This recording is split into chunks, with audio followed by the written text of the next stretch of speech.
Welcome to law experts ME India. நம்மளோட first class on transfer of property. நிறைய பேர் வந்து ஓல்ட் பேட்ச் ஸ்டூடெண்ட்ஸும் இருப்பீங்க, இப்ப நியூவா ஜாயின் பண்ண ஸ்டூடெண்ட்ஸும் இருப்பீங்க. வெல்கம். சோ நம்மளோட பிளான் என்ன அப்படின்றது உங்களுக்கு லைட்டா சொல்லிடுறேன். ஏன்னா ஓல்டு பேட்ச் ஸ்டூடெண்ட்ஸ் நீங்களுமே வந்து எனக்கு தெரிஞ்சு பழைய இதெல்லாம் வந்து லைட்டா ரிவைஸ் பண்ணாத மாதிரி இருக்கு. கிளாஸ கவனிச்சுட்டு அதுக்கப்புறம் ரிவைஸ் பண்றவங்க 1-2 பேர் என் கண்ணுக்கு தெரியுறாங்க. மத்தவங்க எல்லாம் பண்ணீங்களா என்ன அப்படின்னு சொல்லி சின்ன டவுட் தான். கவலை கிடையாது. இப்பல இருந்து கூட நீங்க டே 1 ஸ்டார்ட் பண்ணலாம். அதை எப்படி நம்ம ஸ்டார்ட் பண்ண போறோம் அப்படின்றத உங்களுக்கு நான் சொல்ல போறேன். சரிங்களா? ஏன்னா முன்னாடி இருக்கிறதெல்லாம் சிபிசி எல்லாம் கவர்டா படிச்சிட்டீங்களா? ரிவைஸ் பண்ணிட்டீங்களா? பண்ணியாச்சா? Very good. பண்ணாதவங்க யாராவது பரவாயில்ல சொல்லுங்க, நான் என்ன உங்களை திட்டவா போறேன்? பண்ணல கரெக்ட், வரல. ஓகே. சோ வேற யாராவது ஆன்லைன்ல பழையது எல்லாம் படிச்சுட்டேன், நான் ரிவைஸ் பண்ணிட்டேன்னு யாராவது இருக்கிறீங்களா? இல்ல ரிவைஸ் பண்ணல அப்படின்னு சொல்லி யாராவது இருக்கீங்களா? ஆன்லைன் ஸ்டூடெண்ட்ஸ் இருக்கீங்களா? நான் பேசுறது கேக்குதா? Yes ma'am audible. Yes ma'am. சொல்லுங்க, நம்ம படிச்சதெல்லாம் ரிவைஸ் பண்ணிட்டீங்களா? ஓல்ட் பேட்ச் ஸ்டூடெண்ட்ஸ் பண்ணிட்டே இருக்கேன் மேம். பண்ணிட்டே இருக்கீங்களா? ஓகே. சப்போஸ் என்னடா ஒழுங்கா நான் படிக்கலையே அப்படின்னு ஃபீல்ல இருந்தீங்கன்னா இன்னில இருந்து டே 1 அப்படி கணக்கு எடுத்துக்கோங்க. எந்த கிளாஸுமே மிஸ் பண்ணாதீங்க. ஏன்னா நெக்ஸ்ட் 6 monthsல ஃபுல் போர்ஷன்ஸ் நம்ம திருப்பி கவர் பண்ணிடுவோம். ஓகேங்களா? சோ நோட்டிபிகேஷன் வரதுக்குள்ள நம்மளோட ஐடியா என்னன்னா ஒரு தடவை கவர் பண்ணிடணும். அதுக்கப்புறம் நோட்டிபிகேஷனுக்கு அப்புறம் நீங்க வந்து ரிவிஷன் பண்ணணும். பிளஸ் மெயின்ஸோட சேர்த்து நம்ம ரிவிஷன் பண்ணணும். இன்னைக்கு நம்ம பார்க்க போறது transfer of property act. So ஒரு ஆக்டுக்கும் நம்ம எக்ஸாமினேஷனுக்கும் என்ன சம்பந்தம் அப்படின்றது நமக்கு ஃபர்ஸ்ட் தெரியணும். ஓகேங்களா? இந்த டிரான்ஸ்பர் ஆஃப் ப்ராப்பர்ட்டி ஆக்ட் பாத்தீங்கன்னா உங்களுக்கு பிரிலிம்ஸ்க்கு ரொம்ப ரொம்ப முக்கியம். மினிமம் 10 மார்க் இதுல இருந்து கேட்பாங்க. அதுலயும் மொத்த செக்ஷனையும் நான் கரைச்சு குடிச்சு வச்சுட்டேன், அப்படியே பை ஹார்ட் பண்ணிட்டேன்னா ஓகே குட் தான். ஆனா நமக்கு ஞாபகம் இருக்காது அந்த மாதிரி எல்லா ஆக்டிவும் படிக்கிறதுக்கு. சோ எது எது இம்பார்ட்டன்டான செக்ஷன், எந்த ஏரியா உங்களுக்கு கான்செப்ட் கேட்பாங்க அப்படின்றத சொல்லிதான் நம்ம எடுக்க போறோம். ஃபர்ஸ்ட் 12 செக்ஷனை இப்ப இந்த செஷன்ல பார்க்க போறோம். ரொம்ப ரொம்ப ரொம்ப ரொம்ப இம்பார்ட்டன்ட். இதுல இருந்து கண்டிப்பா ஒரு 3 கொஸ்டின் வந்துடும். சரிங்களா? அதுலயும் செக்ஷன் 6 இருக்கு பாருங்க, அது ரொம்ப ரொம்ப ரொம்ப ஃபேவரட். அதுல இருந்து அடிக்கடி கொஸ்டின் கேட்டுக்கிட்டே இருப்பாங்க. அதையும் நம்ம இப்ப கவர் பண்ணிடுவோம். சோ இது வந்து பிரிலிம்ஸ்க்கு. பிரிலிம்ஸ் பத்தி உங்களுக்கு தெரியும், தெரியாதவங்களுக்கு நான் சொல்றேன். எம்சிக்யூ கேட்பாங்க, 100 கொஸ்டின்ஸ் கேட்பாங்க.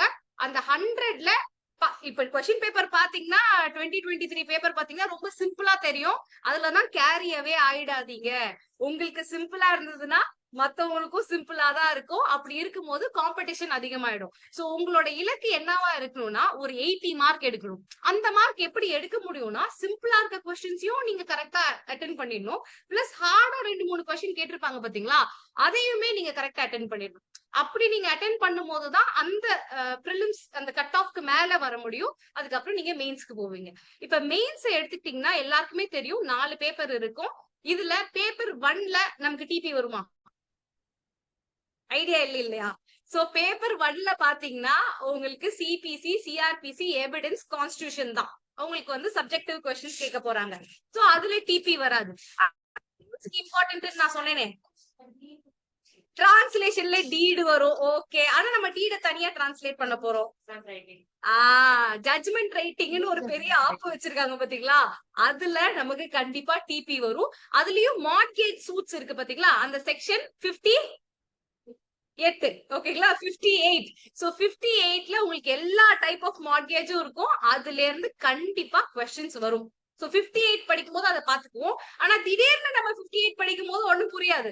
சோ பேசிக்ஸா டிரான்ஸ்பர் ஆஃப் ப்ராப்பர்ட்டினா என்ன எல்லாத்தையும் தெரியும் போதுதான் நமக்கு 58 வச்சு ஒரு ஜட்ஜ்மெண்டே ப்ராப்பரா எழுத முடியும். இது மட்டும் இல்லாம இன்டர்வியூல ஒரு கேண்டிடேட்ட மார்ட்கேஜ பத்தி சொல்லுங்கன்னு சொல்லி கேட்டிருக்காங்க.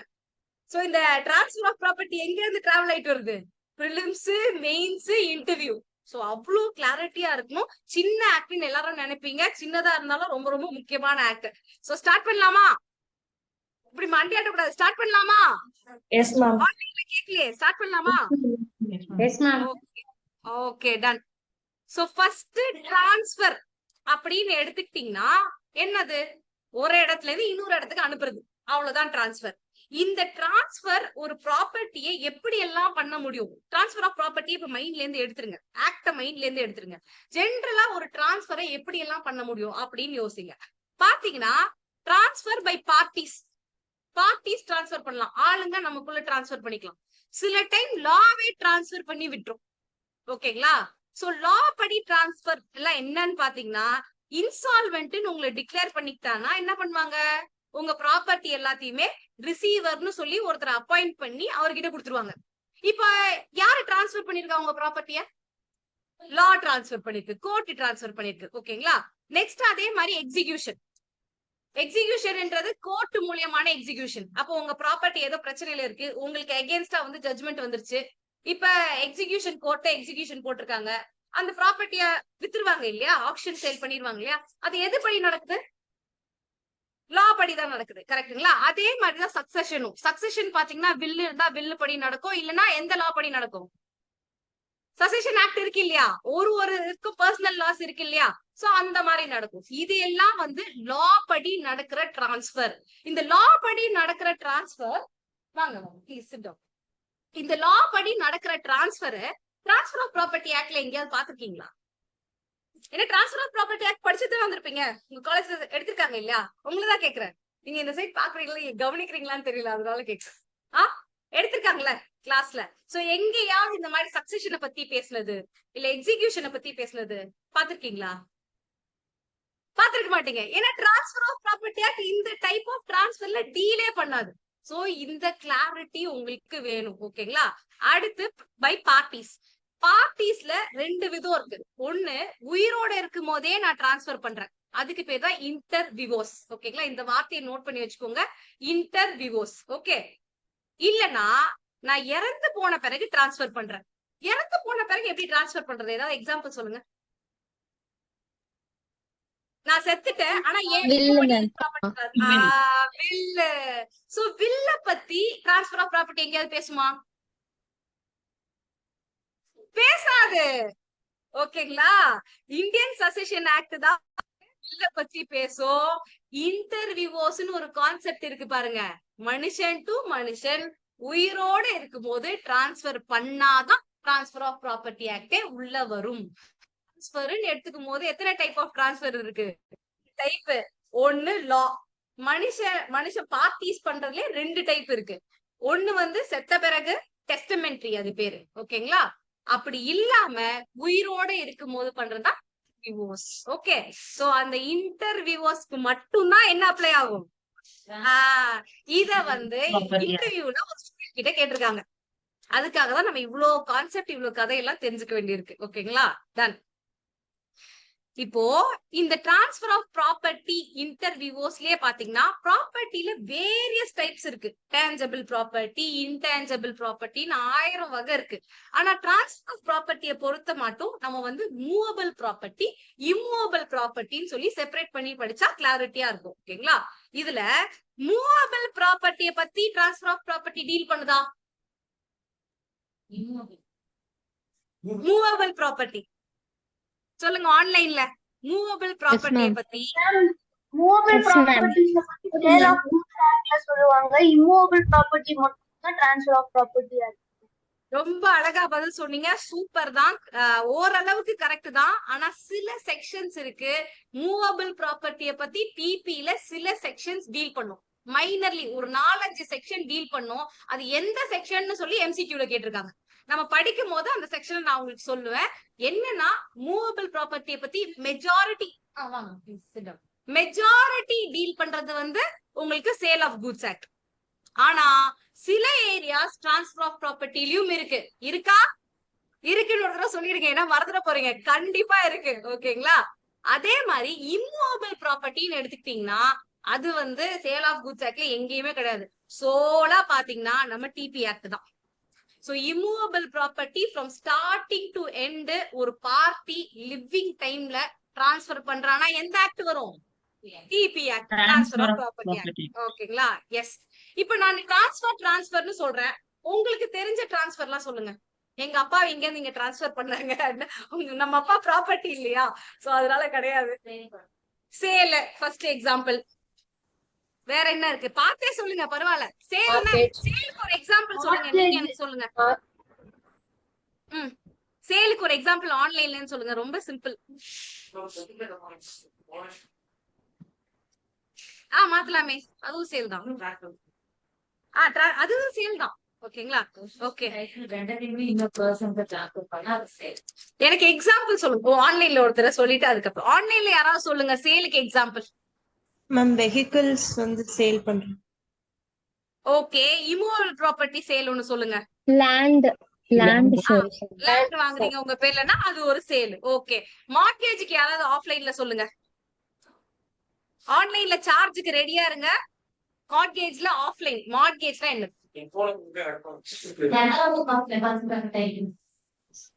டைட்டில் டீட வைக்கிறது ஒரு டைப் ஆஃப் மார்ட்கேஜ் தான். இப்ப இவங்க என்ன சொல்றாங்கன்னா அவங்களோட ஓனர்ஷிப் ஒரு பத்திரம் இருக்கு. அந்த பத்திரத்தை கொண்டு போய் அடமானம் வைக்கிறாங்க. அடமானம் வச்சு காசு வாங்கிட்டு வராங்க. சோ இது வந்து by the deposit of title deed வந்து மார்ட்கேஜ் பண்றாங்க அப்படின்னு சொல்லி பண்ணலாம். அது ஒரு எக்ஸாம்பிளா சொன்னாங்க. Very good. மார்ட்கேஜ்க்கு ஓகே. மார்ட்கேஜ்னா ஒண்ணும் இல்ல, அடமானம் வைக்கிறது. அப்ப சார்ஜ்னா என்னது?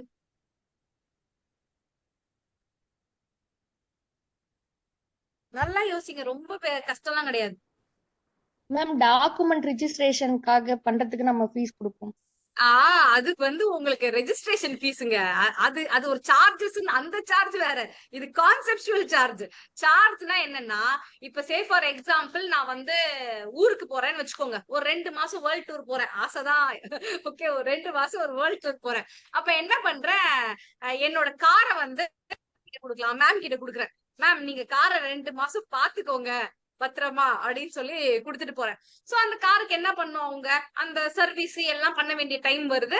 அவங்க அதெல்லாம் பண்றாங்க. மாசம் மாசம் அவங்க பாத்துக்கிறதுக்கும் நான் காசு சொல்றேன். ஒரு 1000 ரூபாய் கொடுத்துறேன் மேம் நானு அப்படின்னு சொல்லி அதையும் கொடுக்குறேன். பிளஸ் வந்து அவங்க பண்ணிருக்காங்க, அதுக்கு ஒரு 2000 ரூபாய் ஆயிடுது. சோ அவங்க 3000 ரூபாய் நான் வந்த பிறகு கேட்பாங்களா கேட்க மாட்டாங்களா? கேப்பீங்க, கரெக்டுங்களா? நான் காசு தர மாட்டேன். இப்ப நீங்க என்ன பண்ணலாம், காரை என்ன சொல்லுவாங்கன்னா, காரை நீ காசை தந்துட்டு காரை வாங்கிட்டு போ. மேம் ரொம்ப கரார்ல நீங்க பாருங்க. சோ அந்த 3000 ரூபாய தந்துட்டு நீ காரை வாங்கிட்டு போ அப்படின்னு சொல்லி சொல்லிடுவாங்க. சோ இப்ப அந்த கார் மேல என்ன கிரியேட் ஆயிருக்கு, சார்ஜ் இருக்கு. ஓகேங்களா? அதுதான் சார்ஜ், ஒரு லீன் மாதிரி, அதுதான் சார்ஜ். சரிங்களா?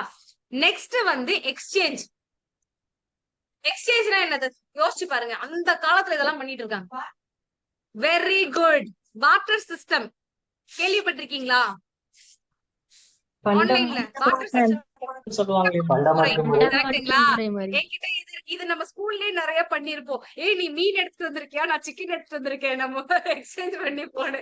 அந்த மாதிரி பண்றதுதான் எக்ஸ்சேஞ்ச். அவ்வளவுதான். ஓகேங்களா? அதுக்கான டெபினிஷன் அது பார்க்கும்போது பாத்துக்கலாம். ஜஸ்ட் உங்களுக்கு கான்செப்ட் சொல்லிட்டு இருக்கேன். அடுத்து கிஃப்ட்.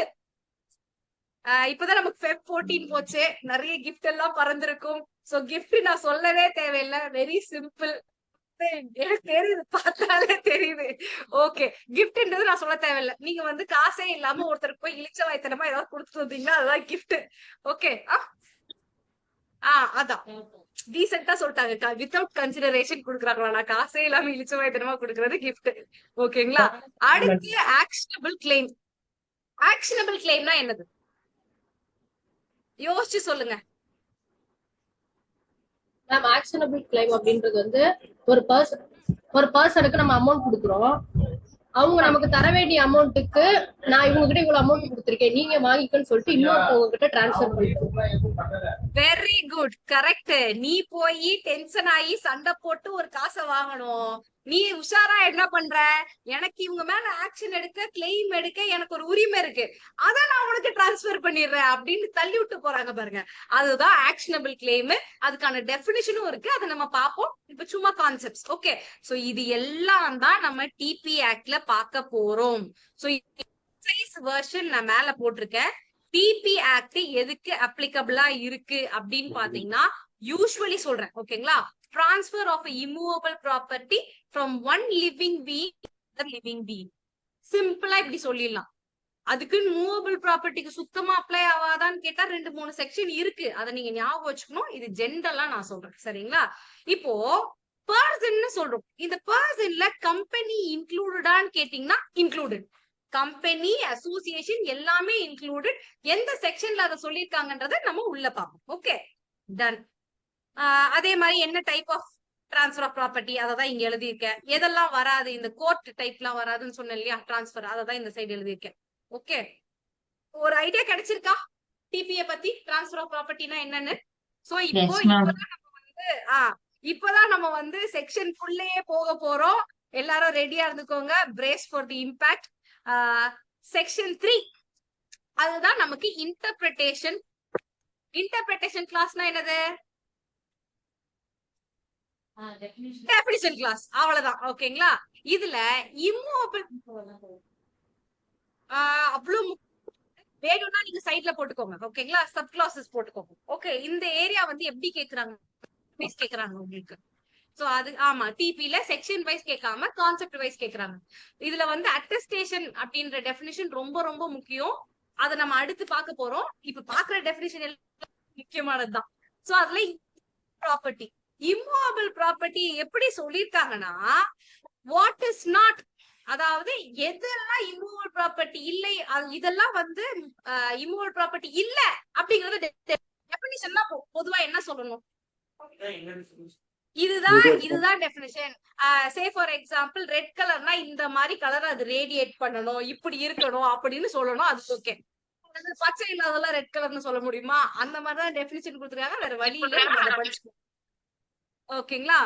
சோ இம்மூவபிள் ப்ராப்பர்ட்டில என்ன சொல்லிருக்காங்கன்னா, which does not include standing timber, growing crops, grass அப்படின்னு சொல்லிட்டாங்க. வாங்க ப்ளீஸ், நீங்க கேட்கவே வேண்டாம். ஓகேங்களா? ஸ்டாண்டிங் டிம்பர் அப்படின்னா அவங்க ட்ரீஸ தான் வந்து மீன் பண்றாங்க. ஆனா என்ன மாதிரி ட்ரீஸ் அப்படின்றது ஹியூஜ் குவெஸ்டின். இதுக்கு பெரிய டாக்டரின் டிபேட்டே இருக்கு. அதை நம்ம லேட்டர் பார்ப்போம். ஏன்னா இதோட சேர்த்து நம்ம இன்னொரு டெஃபினிஷனையும் பார்க்கணும். ஏன்னா இந்த டெஃபினிஷன் ஃபுல்ஃபில்டா கிடையாது உங்களுக்கு. So what is actually immovable property அப்படின்னு கொடுத்திருக்கிறது உங்களுக்கு 3 sub clause 26 of general clauses act. ஓகேங்களா? டிபில கொடுத்திருக்கிறது இந்த 3 தான். உங்களுக்கு டிபி ஆக்ட்ல இருந்து எம்சிக்யூ கேட்டாங்கன்னா இந்த 3 பாயிண்டையும் கொடுத்து நன் ஆஃப் தி அபவ் கேட்டாங்கன்னா நீங்க அதை எழுத தெரியும். ஓகேங்களா? எது இம்மூவபிள் ப்ராப்பர்ட்டி இல்ல? Standing timber, growing crops, grass அப்படின்னு சொல்லிட்டாங்க. இட் டஸ் நாட் இன்க்ளூட் அப்படின்னு சொல்லியிருக்காங்க. இப்ப புரியாத மாதிரி இருக்கும். நம்ம ஜெனரல் கிளாஸஸ் ஆக்ட பார்த்தா இது புரிஞ்சிடும். So general clauses act travel பண்ணலாமா வேண்டாமா? பாக்கலாமா, படிக்கலாமா? என்ன எல்லாருமே இதுக்கே கன்ஃபியூஸ் ஆயிட்டீங்க? இன்னும் எக்கச்சக்கமா இருக்கு. ஓகே, இப்ப இம்மூவபிள் ப்ராப்பர்ட்டி நம்ம ஜெனரல் கிளாஸஸ் ஆக்ட் இதுல என்ன சொல்றாங்கன்னா, இட் இன்க்ளூட், இவன் தான் மனுஷன் மாதிரி பேசுறான், இன்க்ளூடுன்னு கொடுத்துருக்கான். Okay, include land, next benefits arising out of land, things attach to earth, permanently fastened to anything attached to earth. யாருமே நோட்ஸ் எடுக்க ட்ரை பண்ணாதீங்க. என்னோட கைண்ட் ரெக்வெஸ்ட், கவனிக்க ட்ரை பண்ணுங்க. அதுக்கப்புறம் போய் நோட்ஸ் எடுங்க. ஓகேங்களா? என்ன ஆச்சு? ஒரு நிமிஷம், ஆஃப்லைன்ல ஒரு ப்ராப்ளம். திருப்பி ஷேர் பண்றேன் வீடியோ. என்னடா இது?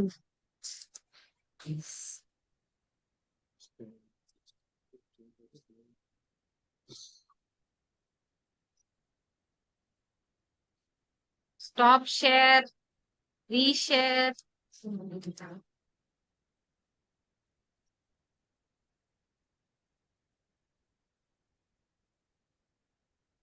ஸ்டக் ஆயிடுச்சு அப்படியே. ஓகே, இப்போதைக்கு கான்செப்ட வந்து அப்படியே காதுல கேட்டுக்கோங்க. நமக்கு அது அப்பியர் ஆகும். யாரும் எழுதவும் ட்ரை பண்ணாதீங்க. நோட்ஸ் வேணா போன்ல பாத்துக்கோங்க. சரிங்களா? இப்ப என்னன்னா, ஒரு immovable property include land first சொல்லிருக்காங்க. லேண்ட்னா உங்களை பொறுத்த வரைக்கும் என்னது? நிலம். சூப்பர். ஓகே, இப்போ கந்தாரா படம் பாத்திருக்கீங்களா? அதுல என்ன சொல்லுவாங்க, அந்த சாமி கத்துவாங்க, கத்திட்டு அந்த சத்தம் எங்க வரைக்கும் கேக்குதோ அது எல்லாமே எனக்கு சொந்தமாகணும் அப்படின்னு சொல்லுவாங்க. அந்த மாதிரி நம்ம ஜமீன்தார்னு வச்சுக்கோங்க, நமக்கு அந்த மாதிரி இடம் இருக்கு. சோ நான் இங்க இருந்து கண்ணுல பாக்குற இடம் எல்லாம் உனக்கு எழுதி தரேன் அப்படின்னு நம்ம சொல்றோம். அது டிரான்ஸ்பர் ஆஃப் ப்ராப்பர்ட்டில அப்ளை ஆகுமா? அந்த மாதிரி சொல்லுங்க. அது இம்மூவபிள் ப்ராப்பர்ட்டியை கன்சிடர் பண்ணுவாங்க. அந்த மாதிரி நீங்க எடுத்துக்கூடாது. லேண்ட்னா அவங்க மீன் பண்ற லேண்ட் என்னன்னா, ஒரு டிஃபினிட் போர்ஷன் ஆஃப் எர்த் சர்ஃபேஸ். ஓகேங்களா? இந்த மாதிரி கண்ணு பாக்குற தூரம், கை நீட்டுற தூரம் அப்படிலாம் சொல்லிட்டு இருக்க கூடாது. கரெக்டா ஒரு டிஃபினிட் போர்ஷன் ஆஃப் எர்த் சர்ஃபேஸ் தான் உங்களுக்கு லேண்ட். அதே மாதிரி நம்ம கிட்ட ஒரு லேண்ட் இருக்கு, அதுக்கு மேல இருக்கிற ஸ்பேஸ், அதாவது நீங்க நிலா வரைக்கும் போற ஸ்பேஸ் எடுத்துக்காதீங்க, மேல இருக்க ஸ்பேஸ் யாருக்கு சொந்தம்? நமக்கு தான் சொந்தம். அப்ப மண்ணுக்கு கீழே இருக்க இடம்லாம், கிரவுண்ட் எல்லாம் நமக்கு தான் சொந்தம். ஏன்னா நம்ம கிணறு போடலாம், எல்லாம் போடலாம், அதுக்கு நிறத்து கோர்ல நம்ம வந்து ஒரு கடல் விட்டு மீத்தேன் எல்லாம் எடுக்க முடியாது. சோ ஓரளவுக்கு அதுக்கு ஒரு லிமிட்டும் இருக்கு. ஓகேங்களா? அந்த மாதிரி இருக்கிற surface above the earth and also like below the எர்த்தும் அந்த லேண்டுக்குள்ளேயே இன்க்ளூட் ஆயிடும். ஓகேங்களா? இதுதான் சொல்லிட்டு இருக்கேன். லேண்ட் என்ன, டிஃபினிட் போர்ஷன் ஆஃப் லேண்ட். அதுக்கு மேல இருக்க இடமும் சரி, கீழே இருக்க இடமும் சரி, நமக்கு தான் சொந்தம். அவ்வளவுதான், simple. Okay, next benefit arising out of land. அது உங்க இப்ப வந்து அந்த லேண்ட்ல வந்து ஒரு குளம் இருக்கு, ஒரு ஃபிஷிங் ரைட் இருக்கு.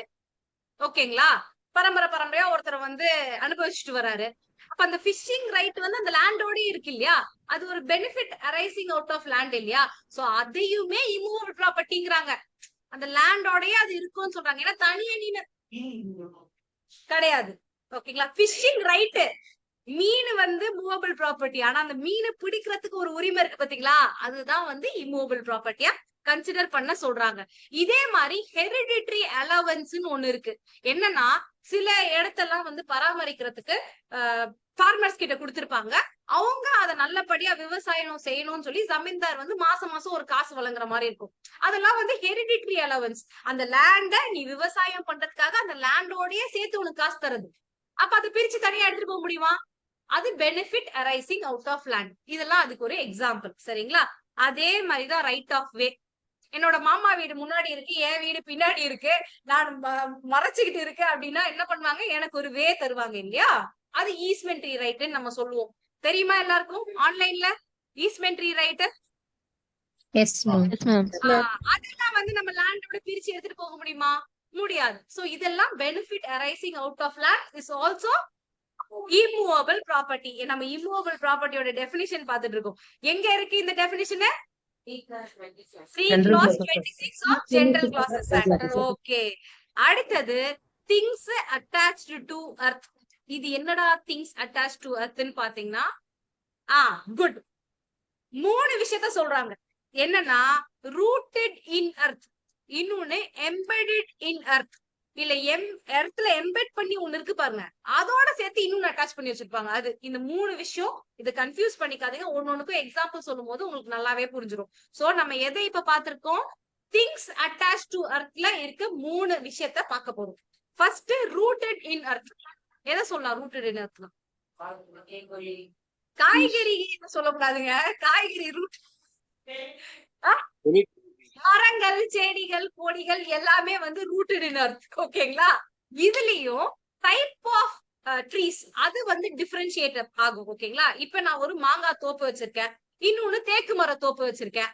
இது ரெண்டுத்துக்கும் ஏதாவது வித்தியாசம் இருக்குங்களா? இது மாங்காய், இது தேக்குன்னு சொல்லாதீங்க. இதுல என்னோட இன்டென்ஷன் மாமரம் ஈல்டு கொடுக்குது. மாமரம் ஈல்டு கொடுக்குது. மாமரத்துல அந்த மாங்காய் மட்டும் பிச்சு வைப்பேன். கரெக்டுங்களா? அது ஈல்டுக்காக. இதே வந்து நான் தேக்கு மரத்தோப்புல மரத்தையே வெட்டிடுவேன். அப்போ இங்க மாங்காய் மரம் வந்து மூவபிள் ப்ராப்பர்ட்டியா இம்மூவபிள் ப்ராப்பர்ட்டி? மாங்காய் மரம், மாங்காய் மரம் சொல்லுங்க ஆன்லைன்ல. மாங்காய் மரம் இம்மூவபிள் ப்ராப்பர்ட்டி. என்னன்னா மாங்காய் மரத்தை விக்கல, மாங்காய் மட்டும் தான் விக்கிறேன். அதனால ரூட்டட் இன் எர்த்லயும் எல்லா மரமுமே மூவபிள் இம்மூவபிள் நீங்க சொல்லிட முடியாது. மரத்தோட தன்மைய பாக்கணும். அப்போ தேக்கு மரம் இருக்கு இல்லையா, நான் வெட்டி விக்கிறேன் இல்லையா, அது மூவபிளா இம்மூவபிளா? ப்ராப்பர்ட்டி. சோ அதுதான் வந்து ஸ்டாண்டிங் டிம்பர் அப்படின்னு சொல்லி சொல்றாங்க. சரிங்களா? இத்தனை கதையை நான் சொல்லல, மார்ஷல் வர்சஸ் கிரீன்ல சொல்லியிருக்காங்க. சோ ஒரு ட்ரீ இருந்ததுன்னா ட்ரீ எடுத்தோடனே இம்மூவபிள் மூவபிள் நீங்க சொல்லிடக்கூடாது. இன்டென்ஷன் ஆஃப் த ட்ரீ அதை பாக்கணும். எதுக்கு அதை நட்டு வச்சிருக்காங்க?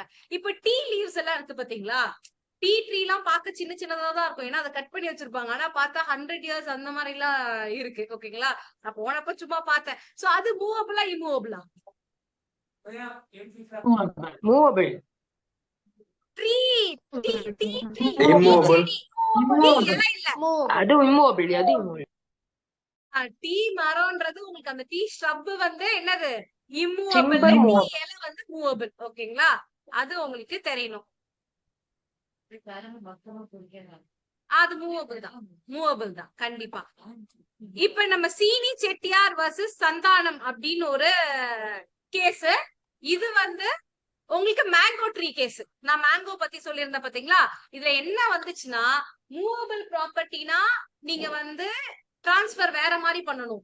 இம்மூவபிள் ப்ராப்பர்ட்டினா 100 ரூபாய்க்கு மேல இருந்தா என்ன பண்ணணும்?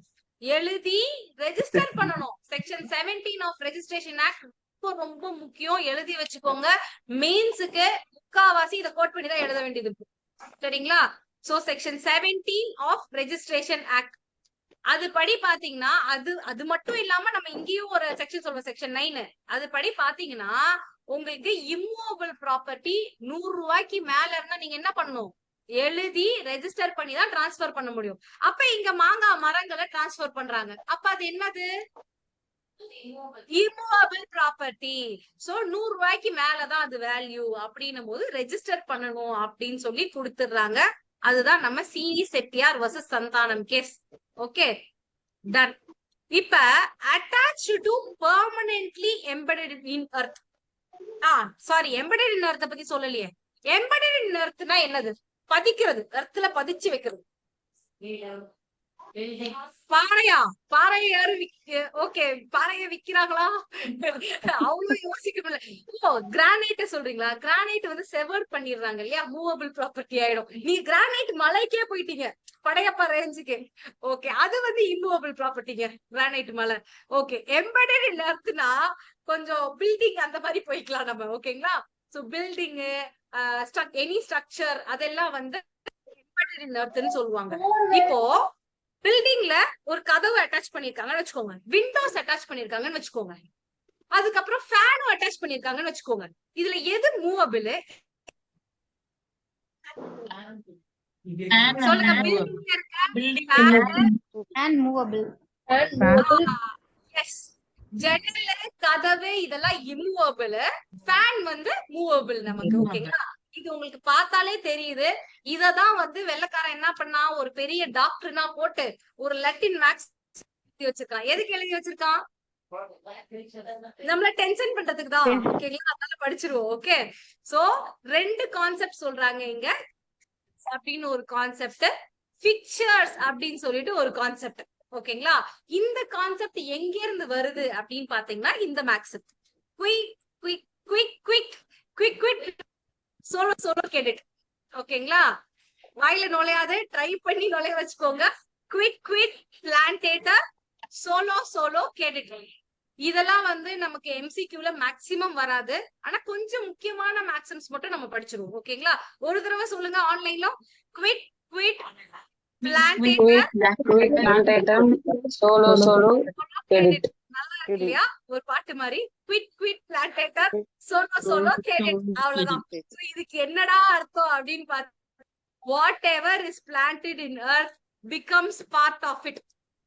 சோ ஒரு அர்த்தோட என்னெல்லாம் பிளான் பண்ணிருக்காங்களோ அது அர்த்தோடயே சேர்ந்து போயிடும் அப்படின்னு சொல்றாங்க.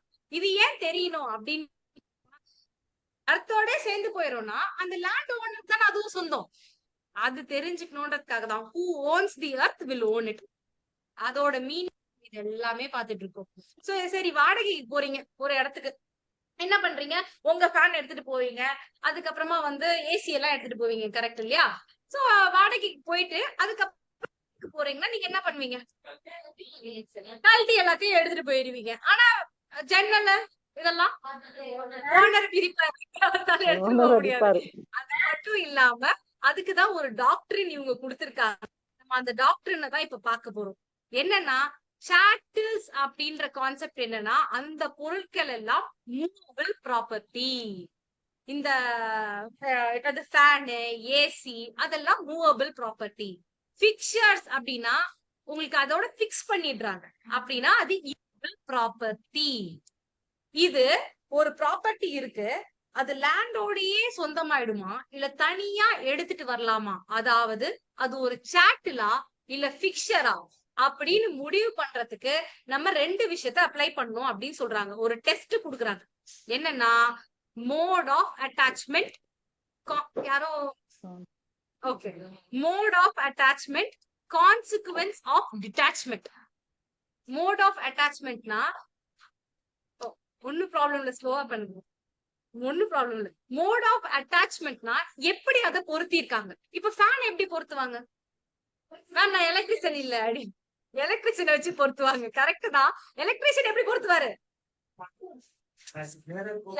எப்பப்பா அட்வொகேட்ஸ் முடியல, என்னன்னா ஸ்க்ரூ எல்லாம் போட்டு பொருத்திருப்பாங்க. கரெக்டுங்களா? இப்ப இந்த டைல்ஸ் எல்லாம் எப்படி பொருத்திருக்காங்க? சிமெண்ட் போட்டு பொருத்திருக்காங்க. இப்ப இந்த ஃபேனை கழட்டினா ஸ்ட்ரக்சருக்கு ஏதாவது பாதிப்பு வருமா? வராது. இதே நான் வந்து கீழே இருக்க டைல்ஸ் எல்லாம் எடுத்தா கண்டிப்பா பாதிப்பு வரும். சோ மோட் ஆஃப் அட்டாச்மெண்ட் எந்த மாதிரி பண்ணிருக்குன்னு பாக்கணும் நீங்க. கரெக்டா? அதே மாதிரி கான்சிக்வன்ஸ் ஆஃப் டிட்டாச்மெண்ட் எடுக்கும் போது என்னெல்லாம் சேதமாகுது அப்படின்றத நீங்க பாக்கணும். அதுக்கு ஏத்த மாதிரிதான் நீங்க சாட்டிலா இல்ல பிக்ஸ். சாட்டில்னா என்ன ப்ராப்பர்ட்டி? Movable property. சாட்டில்னா என்னது? Very good. இதுக்கு நான் ஒரு கேஸ்ல உங்களுக்கு கொடுக்குறேன், நீங்க தான் டிசைட் பண்ண போறீங்க, ஜட்ஜ் ஐயா ஜட்ஜ் அம்மா, மூவபிளா இல்ல இம்மூவபிளான்னு சொல்லிட்டு. சரிங்களா? இவர் வந்து ஒரு இடத்துக்கு லீஸ்க்கு போறாரு. அவரு ஒரு மில்ல வைக்கிறாரு. அவரோட மிஷின் எல்லாம் என்ன பண்றாரு, நல்லா பெருசா ஒரு குழி தோண்டி அதுல மிஷின் காலெல்லாம் நிக்க வச்சு கான்கிரீட்டை போட்டு நல்லா என்ன சொல்றது, ஒரு சமாதி கட்டுற மாதிரி பயங்கரமா ஸ்ட்ராங்கா நிக்க வச்சிடுறாரு. சிமெண்ட் எல்லாம் போட்டு காலம் போட்டு நிக்க வச்சிடறாரு. இப்ப இவரு லீஸ் முடிஞ்சு கிளம்பி போறாரு. யூஸ்வலி எடுத்து வந்த பொருளை எடுத்துட்டு போவாரு. அப்ப மிஷின் எடுத்துட்டு போவாரு இல்லையா? அப்ப பிரச்சனை வந்துருது. இந்த மிஷினை எடுத்துட்டு போலாமா, அதாவது இது மூவபிள் ப்ராப்பர்ட்டியா இம்மூவபிள் ப்ராப்பர்ட்டியான்னு கொஸ்டின் வந்தது. இந்த மிஷின் மூவபிளா இம்மூவபிள்? Immovable property. எடுத்துட்டு போய்க்கிட்டதான் நான் வேற இடத்துல வச்சுப்பேன், ஜன்னல் எடுத்துட்டு போய்தான் வேற. என்ன டெஸ்ட் நீங்க அப்ளை பண்ணணும்?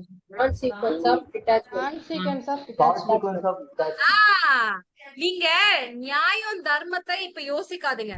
Two law according to, I mean do justice according to law தான். ஓகேங்களா? சோ இங்க இருக்க லா என்ன, அதை அப்ளை பண்ணுங்க.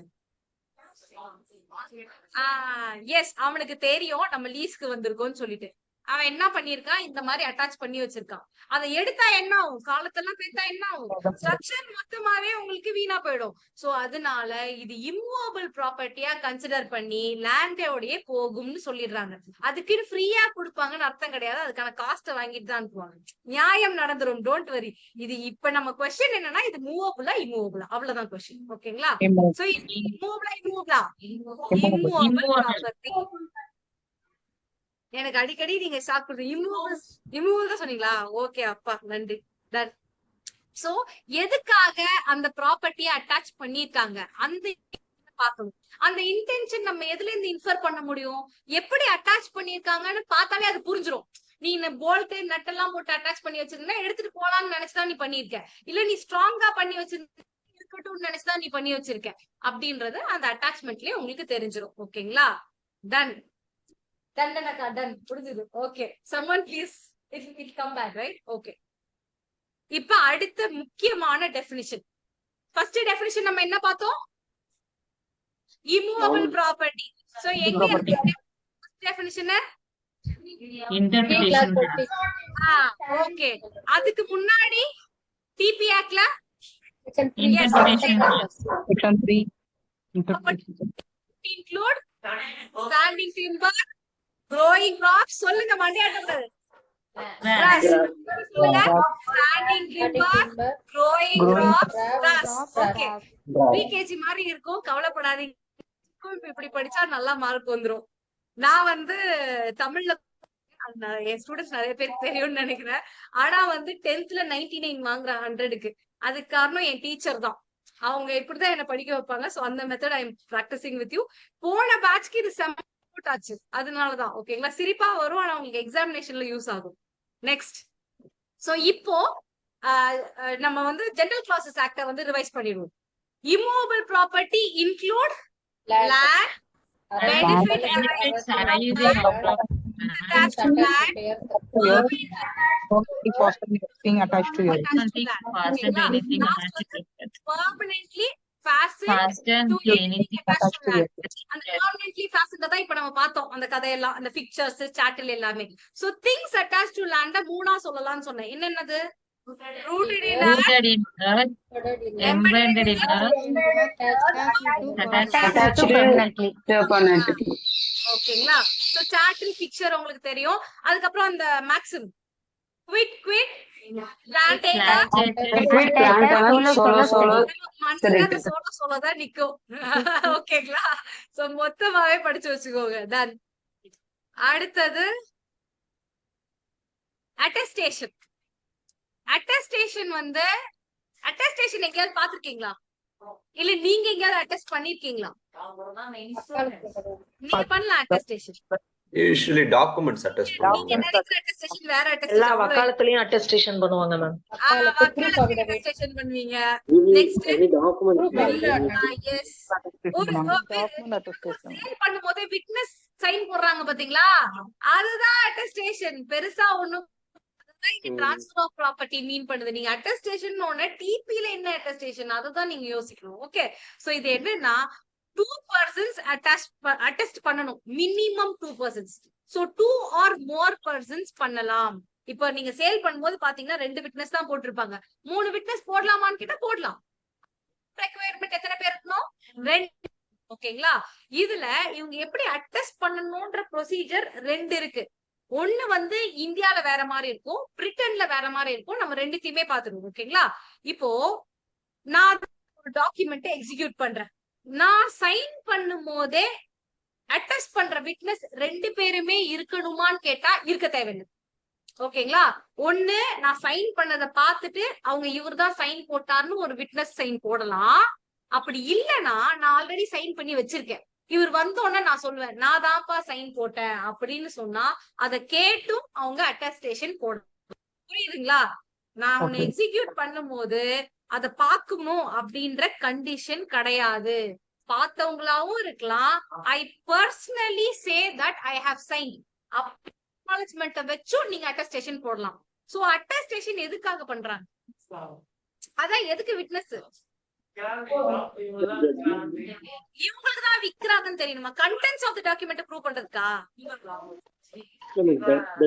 legally they are enforced. Proof of execution. அதுக்காக இப்போ ஒரு டாக்குமெண்ட் எக்ஸிக்யூட் பண்றாங்கன்னா அதுல 2 விஷயம் இருக்கு. ஒண்ணு கண்டென்ட் இததான் execute பண்ணாங்கன்றது content of a document prove பண்றதுக்கு வேற வழி இருக்கு. ஆனா proof of execution ஒண்ணு இருக்கு. இதெல்லாம் உங்களுக்கு மெயின்ஸ்க்கு ரொம்ப ரொம்ப முக்கியம். இவங்க தான் எக்ஸிக்யூட் பண்ணாங்கன்றதுக்கு ப்ரூஃப் என்னது? அந்த விட்னஸ் தான், அட்டஸ்டேஷன் விட்னஸ் தான். சோ ஒண்ணு நான் சைன் பண்ணதை நீ பாக்கலாம், இல்லன்னா நான் சைன் பண்ற சொல்றதை கேட்டுட்டு நீ வந்து சைன் பண்ணிக்கலாம். அந்த மாதிரி இந்தியால பண்ணிக்கலாம். ஆனா பிரிட்டன்ல என்ன பண்ணும்னா சைன் பண்ணதை அவங்க பாக்கணும். நீ சொன்னாலாம் கேட்க மாட்டாங்க. ஓகேங்களா? அது ஒரு விஷயம். நெக்ஸ்ட் 2 விட்னஸ் இருப்பாங்கன்னு சொன்னேன். இந்த 2 விட்னஸும் ஒரே டைம்ல இருக்கணுமா இல்ல வேற வேற டைம்ல இருக்கலாமா? ஒரே டைம்ல இருக்க தேவையில்லை. ஓகேங்களா? ஏன்னா பிரிட்டன்ல சைன் பண்ணதை பாத்துருக்கணும். அப்போ 3 பேரும் ஒரே இடத்துலதான் இருக்கணும். ஆனா இந்தியால இப்போ ஒரு விட்னஸ் சீக்கிரமா வந்துடுறாங்க, நான் சைன் பண்ணும் போதே இருக்காங்க, சைன் பண்ணிட்டு போயிடுறாங்க. இன்னொரு விட்னஸ் நம்மள மாதிரி கொஞ்சம் லேட்டா வராரு, அப்ப என்ன பண்ணுவான்? நான் தான் சைன் பண்ணேன்னு சொல்லி அவங்க கிட்ட இருந்து அட்டஸ்டேஷன் வாங்கிக்கலாம். அட் த சேம் டைம் 2 விட்னஸும் இருக்கணும்ன்ற அவசியம் கிடையாது. ஓகேங்களா? Yes. So at the presence of the both need not be present together அப்படின்றது அடுத்த கான்செப்ட். இப்போ நான் வந்து சைன் போடுறேன், எக்ஸிக்யூட் பண்றேன். ஓகே, நான் இன்னொருத்தருக்கு பவர் ஆஃப் அட்டார்னி கொடுத்துட்டேன்னா எக்ஸிக்யூட் பண்ணலாமா என்னோட டாக்குமெண்ட்? பண்ணலாம் இல்லையா? சோ அந்த மாதிரி some other person under my டைரக்ஷன்ல எக்ஸிக்யூட் பண்றதை நீங்க பார்த்து சைன் போட்டாலுமே நீங்க அட்டஸ்டேஷன் தான் பண்றீங்க. ஓகே, ஒண்ணு நான் பண்ணிருக்கணும், இல்ல யார் அத்தாரிட்டியோ அவங்க பண்ணிருக்கணும். Okay done. இதுல ஏதாவது டவுட் இருக்கா அட்டஸ்டேஷன்ல?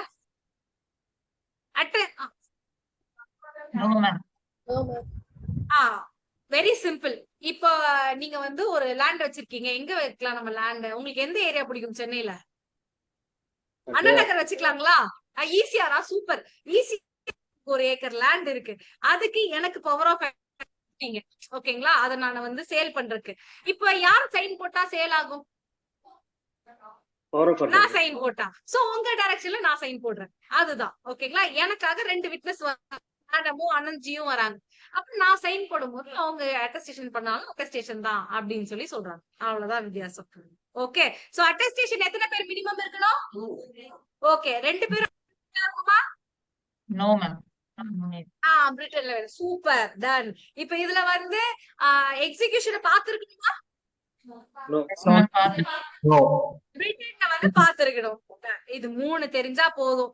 நெக்ஸ்ட் வந்து இங்க நடுவுல தெரியாம டிரான்ஸ்ஃபர் ஆஃப் ப்ராப்பர்ட்டி எழுதிட்டே இதை வந்து டிஸ்கார்ட் பண்ணிடுங்க. பாத்துக்குவோம். அடுத்து கன்ஸ்ட்ரக்டிவ் நோட்டீஸ். நோட்டீஸ்னா என்னது?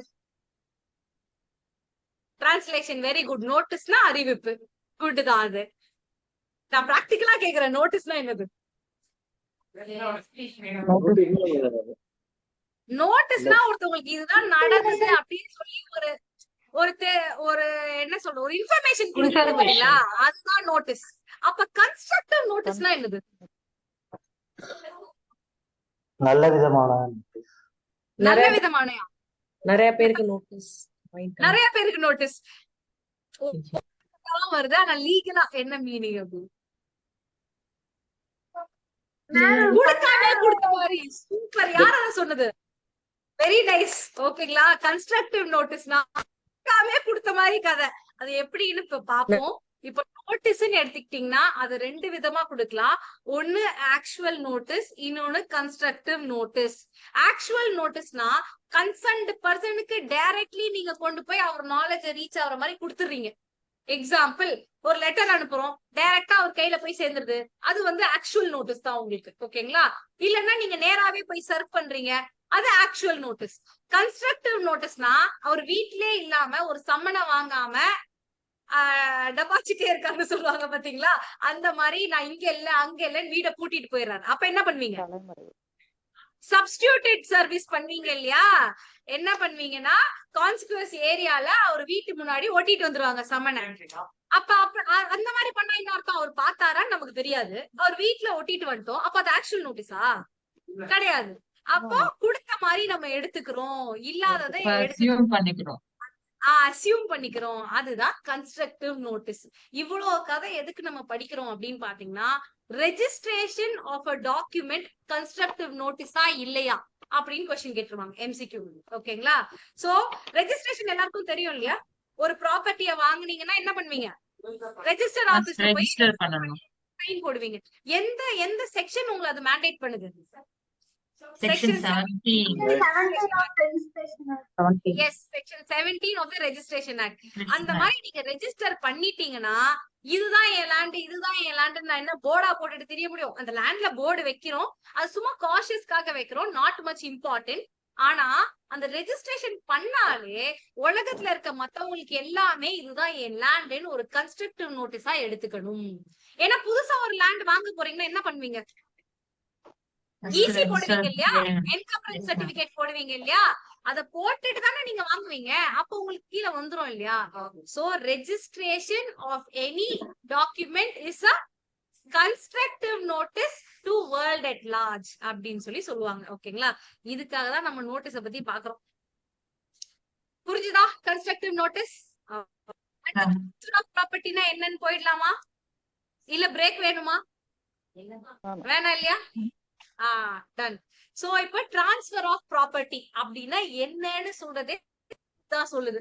பரவாயில்ல, நெகோசியபிள் இன்ஸ்ட்ருமெண்ட் ஆக்ட்ல செக்ஷன் 13 தான் வாட் இஸ் நெகோசியபிள் இன்ஸ்ட்ருமெண்ட்னே சொல்லுது. ஆனா செக்ஷன் 5 முன்னாடியே நமக்கு வந்துருச்சு. ஓகே. இதுல என்ன சொல்றாங்கன்னா ஒரு ஆக்ட் பண்றாங்க. Act of whom a living person. அவர் என்ன ஆக்ட் பண்றாருன்னா ஒரு ப்ராப்பர்ட்டிய கன்வே பண்றாரு. அத பிரசன்ட்ல பண்றாரு இல்ல ஃபியூச்சர்ல பண்றாரு. இங்கதான் நிறைய பேருக்கு டவுட் வந்துருது. என்ன சொல்றது, ரொம்ப வருஷம் படிச்சவங்களுக்கே டவுட் வந்துரும். அந்த மாதிரி ஒரு ஏரியா இது. எல்லாருமே ஃபியூச்சர் ப்ராப்பர்ட்டின்னு எடுத்துப்பாங்க. ஃபியூச்சர் ப்ராப்பர்ட்டி நீங்க டிரான்ஸ்பரே பண்ண முடியாது. என்னன்னா எக்ஸிஸ்டிங் ப்ராப்பர்ட்டிய நீங்க பிரசன்ட்ல டிரான்ஸ்பர் பண்ணலாம் இல்ல ஃபியூச்சர்ல டிரான்ஸ்பர் பண்ணலாம். ஒரு எக்ஸாம்பிள் ஃபியூச்சருக்கு நான் சொல்றேன் பாருங்க. இப்போ ஒரு வீடு இருக்கு எனக்கு இங்க அண்ணா நகர்ல இருக்கு. அத நான் இப்பவே உங்களுக்கு எழுதி கொடுத்து சைன் போட்டுடலாம். அப்படி இல்லனா இப்ப 5 லட்சம் கொடுங்க முன்பணமா, நான் ஒரு மாசம் கழிச்சு உங்களுக்கு எழுதி தரேன் பேலன்ஸ். அதுக்கு பேர் என்னது? அக்ரிமெண்ட் டு அக்ரிமெண்ட் ஃபார் சேல்னு சொல்லலாம், அக்ரிமெண்ட் டு சேல்னு சொல்லலாம். சரிங்களா? அதுவும் டிரான்ஸ்ஃபர் ஆஃப் ப்ராப்பர்ட்டி தானே. சோ எக்ஸிஸ்டிங் ப்ராப்பர்ட்டிய நான் பிரசன்ட்ல டிரான்ஸ்ஃபர் பண்றேன், இல்லனா ஃபியூச்சர்ல டிரான்ஸ்ஃபர் பண்றேன். Okay. So any act a living person is conveying a property in present or future. ஓகேங்களா? இது வந்து நீங்க ஒரு லிவிங் பர்சனுக்கு பண்ணலாம், இல்ல மோர் லிவிங் பர்சனுக்கு பண்ணலாம். ஆனா ரொம்ப முக்கியமான விஷயம் யாருக்கு பண்ணோம்? லிவிங் பர்சனுக்கு பண்ணணும். ஒரு ஐடலுக்கோ கோயிலுக்கோ நீங்க எழுதி தரணும்னு நினைச்சா ட்ரஸ்டுக்கு எழுதலாம். ஓகேங்களா? தெய்வம் பேர்ல ஐடில் பேர்ல நம்ம எழுத முடியாது அப்படின்னு சொல்லி நமக்கு ஜட்ஜ்மெண்ட்ஸ் வந்திருக்கு. Okay done. சோ இப்போ டிரான்ஸ்ஃபர்னா என்னது? Act of a living person conveying property in present or future to one or more living person. அவ்வளவுதான் வந்து உங்களுக்கு டிரான்ஸ்ஃபர் ஆஃப் ப்ராப்பர்ட்டி.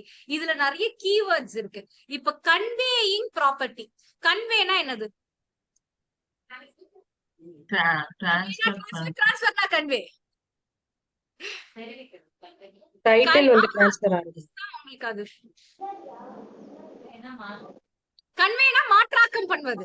சரிங்களா? மாற்றி கொடுக்கிறது, இங்க இருந்து அங்க அனுப்புறது. டிரான்ஸ்ஃபரோட இதுதான் நானும் சொல்றேன், ஆனா புரியணும்ன்றதுக்காக வேற வார்த்தையில சொல்றேன். அவ்வளவுதான். சரிங்களா? இப்ப நான் வந்து எக்ஸாம்பிள் 1 சொல்வேன், எக்ஸாம்பிள் 2 சொல்வேன். எதுல கன்வேயன்ஸ் ஆஃப் ப்ராப்பர்ட்டி நடக்குதுன்னு நீங்க சொல்லணும். சரிங்களா? இப்ப வந்து உங்க பேர் சொல்லுங்க. பிரியா வந்து ஒரு ஸ்கூட்டி வச்சிருக்காங்க. அந்த ஸ்கூட்டிய வந்து விஷ்ணு பிரியாக்கு வந்து விக்கிறாங்க. ஓகேங்களா? இது எக்ஸாம்பிள் 1. எக்ஸாம்பிள் 2 என்னன்னா, இப்ப என் கூட சேர்ந்து 3 பேர் பிறந்திருக்காங்கன்னு வச்சுக்கோங்க. எனக்கு 2 அண்ணன் இருக்காங்கன்னு வச்சுக்கோங்க. இப்ப எங்க அப்பா வந்து அவர் சம்பாதிச்ச சொத்தை எங்க 3 பேருக்கும் பில் எழுதி வச்சுட்டாரு. இப்போ ஆனா என்ன ஷேர் 1.5 ஷேர் 3 பேரும் ஈக்குவலா எடுத்துக்கோங்கன்னு சொல்லிருக்காங்கன்னு வச்சுக்கோங்க. அந்த மாதிரி எழுதிருக்காரு. அப்படி எழுதி வைப்பாங்களா? அண்ணனுக்கு ஃபர்ஸ்ட் அண்ணனுக்கு தான் நிறைய எழுதி வைப்பாங்க. நான் சும்மா சொல்றேன். ஓகே. சோ பொண்ணுக்கு தர மாட்டாங்களா? நிறைய வந்துரும். ஆனா கவலை இல்ல, நான் ஒரே பொண்ணுதான். ஓகே. சோ இந்த மாதிரி 3 பேரும் ஈக்குவலா எடுத்துக்கோங்கன்னு சொல்லிடுறாங்க. இப்போ நாங்க பில்ல வச்சு பார்ட்டிஷன் பண்ணிக்கிறோம். அந்த ப்ராப்பர்ட்டிய 3ல ஒரு பங்கு 1/3 1/3 1/3 3 பேருமே எடுத்துக்கிறோம். இது செகண்ட் எக்ஸாம்பிள். ஃபர்ஸ்ட் எக்ஸாம்பிள்ல கன்வேயன்ஸ் ஆஃப் ப்ராப்பர்ட்டி நடந்திருக்கா, இல்ல செகண்ட் எக்ஸாம்பிள்ல கன்வேயன்ஸ் ஆஃப் ப்ராப்பர்ட்டி நடந்திருக்கா? Second one ma'am. யாரெல்லாம் சொல்றா? கை தூக்குங்க ப்ளீஸ். ஃபர்ஸ்ட் யாரெல்லாம் சொல்றா? நீங்களாம் ஜீனியஸ்ங்க, ப்ராடிஜி சைல்ட். ஓகே. ஃபர்ஸ்ட்ல தான் வந்து அங்க கன்வேயன்ஸ் ஆஃப் ப்ராப்பர்ட்டி நடந்திருக்கு. ஏன்னா partition is not a conveyance. எப்படின்னு நான் சொல்றேன். இப்போ அவங்களோட ஸ்கூட்டியை இன்னொருத்தவங்களுக்கு வித்துட்டாங்க. சோ அந்த ஸ்கூட்டியோட உரிமை என்ன இருக்கு? ஒருத்தர்கிட்ட இருந்து இன்னொருத்தருக்கு கன்வே ஆயிடுச்சு, மாற்றாக்கம் ஆயிடுச்சு, கன்வேயன்ஸ் ஆஃப் ப்ராப்பர்ட்டி நடந்துருச்சு. ஆனா இங்க வில்லு அப்பா கிட்ட இருந்து பிள்ளைக்கு வந்தது, அது யோசிக்காதீங்க. பார்ட்டிஷன் மட்டும் யோசிங்க. அண்ணன் தம்பிங்களுக்கு 1/3 1/3 1/3ன்னு சொல்லிட்டாங்க. அப்ப அந்த ப்ராப்பர்ட்டிய 3ஆ பிரிக்கிறாங்க. எனக்கு 1/3 ப்ராப்பர்ட்டில தான் பவர் இருக்கு, மத்த ப்ராப்பர்ட்டில பவர் இல்ல. ஆனா எந்த சைடு ஆஃப் ப்ராப்பர்ட்டின்னு எனக்கு தெரியல. அத குறிச்சு கொடுக்கறதுதான் பார்ட்டிஷன். சோ எனக்கு இருக்க உரிமையே எனக்கு எதுன்னு கரெக்டா விளக்கி கொடுத்திருக்காங்க. இங்க ஏதாவது கன்வீனியன்ஸ் நடந்திருக்கா? இங்க சோ பார்ட்டிஷன்ல கன்வேயன்ஸ் ஆஃப் ப்ராப்பர்ட்டியே கிடையாது. பார்ட்டிஷன் ஒரு டிரான்ஸ்ஃபர் ஆஃப் ப்ராப்பர்ட்டியே கிடையாது. ஓகேங்களா? எஸ். சோ எதெல்லாம் புரியல மேம். இல்லங்க, ஈஸியா புரியலன்றீங்க. ஓகே. இப்ப பிரியங்கா எந்த இடம் புரியல நீங்க எனக்கு சொல்லுங்க. ஆக்சுவலி கன்வேயன்ஸ் ஆஃப் ப்ராப்பர்ட்டினா டைட்டில் சேஞ்ச் ஆறது தானே. ஒரு டைட்டில் வில்லுல தான் உங்களுக்கு டைட்டில் சேஞ்ச் ஆகுது. வில்ல எழுதி கொடுத்துட்டாங்க. ஓகேங்களா? உங்ககிட்ட வந்துருது. அதுக்கப்புறம் உங்க ஷேரை பிரிச்சுக்கிறீங்க. சரி வில்லையே விடுங்க, உங்க பரம்பரை சொத்து இருக்கு, எப்படி வந்ததுன்னு யோசிக்காதீங்க. 3 பேர் இருக்கீங்க, பரம்பரை சொத்து படி 3 பேர் பிரிச்சுக்கிறோம். பார்ட்டிஷனுக்கான மீனிங்க நான் சொல்றேன், வில்ல மைண்ட்ல இருந்து எடுத்துருங்க. பார்ட்டிஷன்னா உங்களுக்கு இருக்க சொத்தை நீங்க பிரிச்சுக்கிறது பேரு தான் பார்ட்டிஷன். சோ வில்லு படி 3 பேர் இருக்காங்க. பிரியங்காவோட அண்ணன், பிரியங்கா, அதுக்கப்புறம் பிரியங்காவோட தங்கச்சி. பார்ட்டிஷன்ல இந்த 3 பேருக்கும் ப்ராப்பர்ட்டி இதுதான் உனக்கு சொந்தம், இந்த வீட்டோட முன்பகுதி உனக்கு சொந்தம், வீடு பிரியங்காக்கு, பின்னாடி இருக்க கொல்லை வந்து தங்கச்சிக்கு அப்படின்னு பிரிச்சு தராங்க பாத்தீங்களா, இந்த ஆக்ட் பேரு தான் பார்ட்டிஷன். வில்ல மைண்ட்ல இருந்து எடுத்துருங்க. ஓகேங்களா? சோ இந்த மாதிரி பிரிச்சு தர கன்வே ஆயிருக்கா? பேரு மாறி இருக்கா? பேர் மாறல, நம்ம ரைட்ஸ் என்னென்னு டிட்டர்மைன் ரைட் ஆல்ரெடி இருக்கு, பேப்பர்ல இருக்கு. அத பிராக்டிகலா பார்ட்டிஷன் உங்களுக்கு என்ன ஷேர்னு தெரிஞ்சாதான் பார்ட்டிஷன் பண்ண முடியும். சோ பேப்பர்ல உங்களுக்கு வந்து 1/3 ஷேர்ன்றது இருக்கு. ஆனா அத ரியாலிட்டியில பிரிச்சு கொடுக்கறதுக்கு பேரு தான் பார்ட்டிஷன். கரெக்ட்டுங்களா? அந்த மாதிரி பேப்பர்ல இருக்கிறத பிரிச்சு கொடுத்திருக்காங்க. இதுல ஏதாவது கன்வீனியன்ஸ் இருக்கா? இல்ல. நீங்க வில்லுல இருந்து கன்வே ஆனதே நினைச்சிட்டு இருக்காதீங்க. அதுக்குதான் நமக்கு வந்து சக்சஷன் ஆக்ட் இருக்கு. உங்களுக்கு ஸ்டார்டிங்ல சொல்லிட்டேன் இல்லையா, அதெல்லாம் வந்து டிரான்ஸ்ஃபர் ஆஃப் ப்ராப்பர்ட்டி வந்து டீல் பண்ணாது, இந்தியன் சக்சஷன் ஆக்ட் டீல் பண்ணுன்னு. சோ 2 டிரான்சாக்ஷனையும் நீங்க ஒன்னா போட்டு குழப்பிக்காதீங்க. பார்ட்டிஷன்னா என்னது அப்படின்றத ஃபர்ஸ்ட் யோசிச்சுக்கோங்க. பார்ட்டிஷன்னா என்ன பண்றப்போ டிரான்ஸ்ஃபர் ஆறது கம்ப்ளீட்டா ஆறதுனால அதுல வந்து கன்வீனியன்ஸ் இருக்குன்றீங்க. பார்ட்டிஷன்னா உங்களுக்கு பிரிச்சு தரது, அவ்வளவுதான். அதுல கன்வீனியன்ஸ் கிடையாது. வில்லுல இருந்து உங்களுக்கு வர்றது வந்து டிரான்ஸ்ஃபர் தான். ஆனா அது வந்து டிபி ஆக்ட் கீழ வராது. எங்க வரும்? சக்சஷன் ஆக்ட் கீழ வரும். ஓகேயா? நீங்க இப்ப புரிஞ்ச மாதிரி இருக்குங்களா? இல்லையா? மேம் அப்போ அந்த வரேன். சரிங்களா? இப்போதைக்கு நம்ம கண்டினியூ பண்ணிடுவோம். ஏன்னா கொஞ்சம் பேருக்கு புரிஞ்ச மாதிரி இருக்கு. So let's continue. கண்டிப்பா உங்களுக்கு நான் திருப்பி சொல்வேன் எண்ட்ல. ஓகே? அடுத்தது வந்து லிவிங் பர்சன் சொல்லும். இதுல வந்து company, association, body of individuals இவங்க எல்லாருமே வருவாங்க. வெறும் இன்கார்பரேட்டட் கம்பெனி தான் வருமான்னு கேட்டா கிடையாது. ஈவன் நாட் இன்கார்பரேட்டட் கம்பெனி எதா இருந்தாலுமே வரும். ஓகேங்களா? Whether incorporated or not incorporated, both are included. Okay, done. So transferக்கு ஒரு ஐடியா கிடைச்சிருக்கும். Priyanka, don't worry, I will retake everything for you after the break. Okay. Now இப்ப கன்வேயன்ஸ் ஆஃப் ப்ராப்பர்ட்டியோட மீனிங்க பார்த்துட்டோம். கன்வேனா ஒரு நியூ டைட்டில் கன்வே பண்ணிருக்கணும், இல்ல இன்ட்ரெஸ்ட் அந்த ப்ராப்பர்ட்டில இருக்க ஏதோ ஒரு இன்ட்ரெஸ்ட நம்ம கன்வே பண்ணிருக்கோம். Okay, that's very important for conveyance of property. இப்ப சார்ஜ் நம்ம பார்த்தோம் இல்லையா, ஒரு ப்ராப்பர்ட்டி மேல ஒரு சார்ஜ் கிரியேட் ஆகும். அவன் காசு கொடுக்காம நீ அந்த ப்ராப்பர்ட்டியை கொடுக்க மாட்டேன்.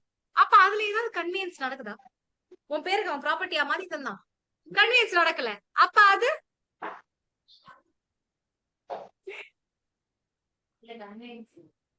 கன்வீனியன்ஸ் கிடையாது. ஆமா, அதுதான் நம்ம சார்ஜ் பார்க்கும் போது பார்ப்போம். சரிங்களா? ஜஸ்ட் இப்போதைக்கு பிளாங்கா வச்சுக்கோங்க. நம்ம உள்ள பில்டப் பண்ணும் போது நமக்கு புரிஞ்சிடும். ஏன்னா எப்பயுமே ஒரு லா இருந்ததுன்னா அதுக்கு ஒரு எக்ஸெப்ஷன் இருக்கும், ஒரு விதி இருந்ததுன்னா அது ஒரு விதி விலக்கு இருக்கும். சோ அதெல்லாம் நம்ம பார்க்கும்போது பில்டப் பண்ணிக்கலாம். இந்த ஏரியாவை அப்படியே விட்டுடுங்க. நம்ம ஃபுல்லா பார்க்கும் போது லாஸ்ட் கிளாஸ் முடிச்சுட்டு திருப்பி இங்க வந்தோம்னா உங்களுக்கு ரொம்ப ஈஸியா இருக்கும். ஓகேயா? டன். இப்போ டிரான்ஸ்ஃபர்னா என்னதுன்னு எங்க பார்த்தோம்? செக்ஷன். அப்ப யாரு டிரான்ஸ்ஃபர் பண்ணலாம், எதெல்லாம் டிரான்ஸ்ஃபர் பண்ணலாம்ன்றத இனிமேல் பார்க்க போறோம். What can be transfer. So நம்ம ப்ராப்பர்ட்டியை டிரான்ஸ்ஃபர் பண்ணலாம்னு சொல்றோம். அதாவது benefits arising out of land immovable ப்ராப்பர்ட்டின்னு சொல்றோம். இதோட அட்டாச்சா நிறைய விஷயங்கள் இருக்கு. இதெல்லாம் டிரான்ஸ்ஃபர் பண்ண முடியுமா முடியாதான்னு சொல்றது செக்ஷன் 6 தான். செக்ஷன் 6ல இருந்து கண்டிப்பா கொஸ்டின் வருது இந்த பிலிம்ஸ்ல. ரொம்ப ரொம்ப ரொம்ப இம்பார்ட்டன்ட். ஓகேங்களா? சோ வாட் மே பி டிரான்ஸ்ஃபர்னு ஹெட்டிங்க கொடுத்துட்டு உள்ள வாட் cannot be transferred அதை கொடுத்திருப்பாங்க. ஓகேங்களா? என்னமா நீ மாத்தி மாத்தி பேசுற, ஏன்னா நான் ப்ராப்பர்ட்டி ஆக்ட் அப்படிதான் பேசுது, நான் அப்படிதான் பேசுவேன் அப்படின்னு நீங்க சொல்லலாம். சரிங்களா? ஓகே, ஃபர்ஸ்ட் என்னன்னா chance of succession. Chance of சக்சஷன்னா என்னது? சக்சஷன்னா ஃபர்ஸ்ட் என்னது? எல்லாம் டிரான்ஸ்லேஷனே சொல்லிட்டு இருக்கீங்க, மீனிங் சொல்லுங்க. ஒரு ஆப்ஜெக்ட் இன்னொரு பர்சனுக்கு இன்ஹெரிட் ஆகுறது. எங்க அப்பா சொத்து எனக்கு தான், என் சொத்து என் பிள்ளைக்கு தான். இதுதான் சக்சஷன்.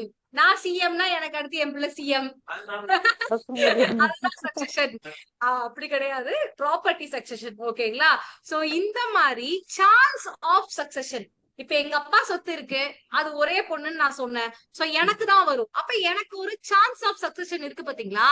அத நான் எழுதி வச்சுட்டு மத்தவங்களுக்கு டிரான்ஸ்ஃபர் பண்ண முடியுமான்னு கேட்டா பண்ண முடியாது.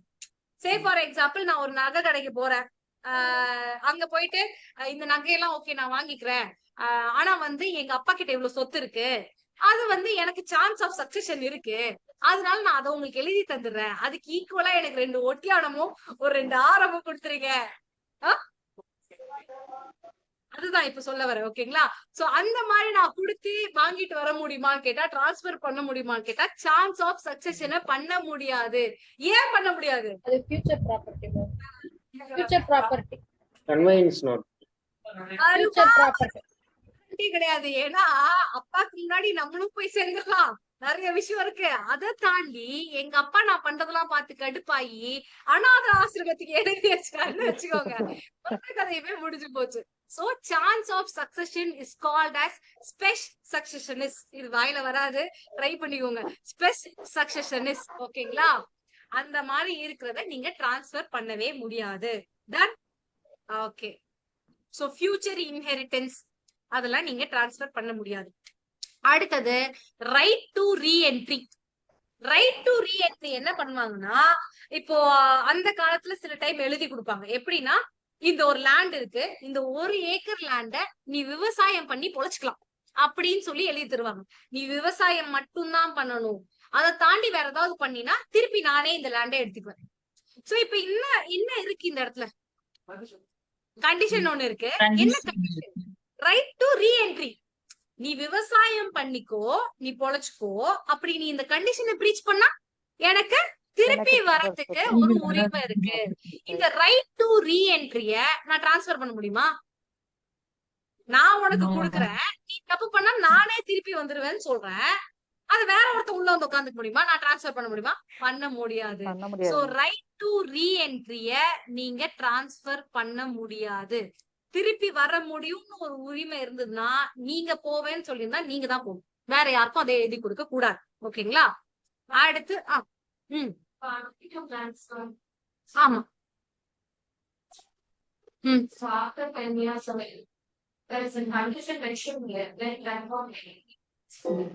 என்ன மாதிரி கண்டிஷன் கேக்குறேன் நான்.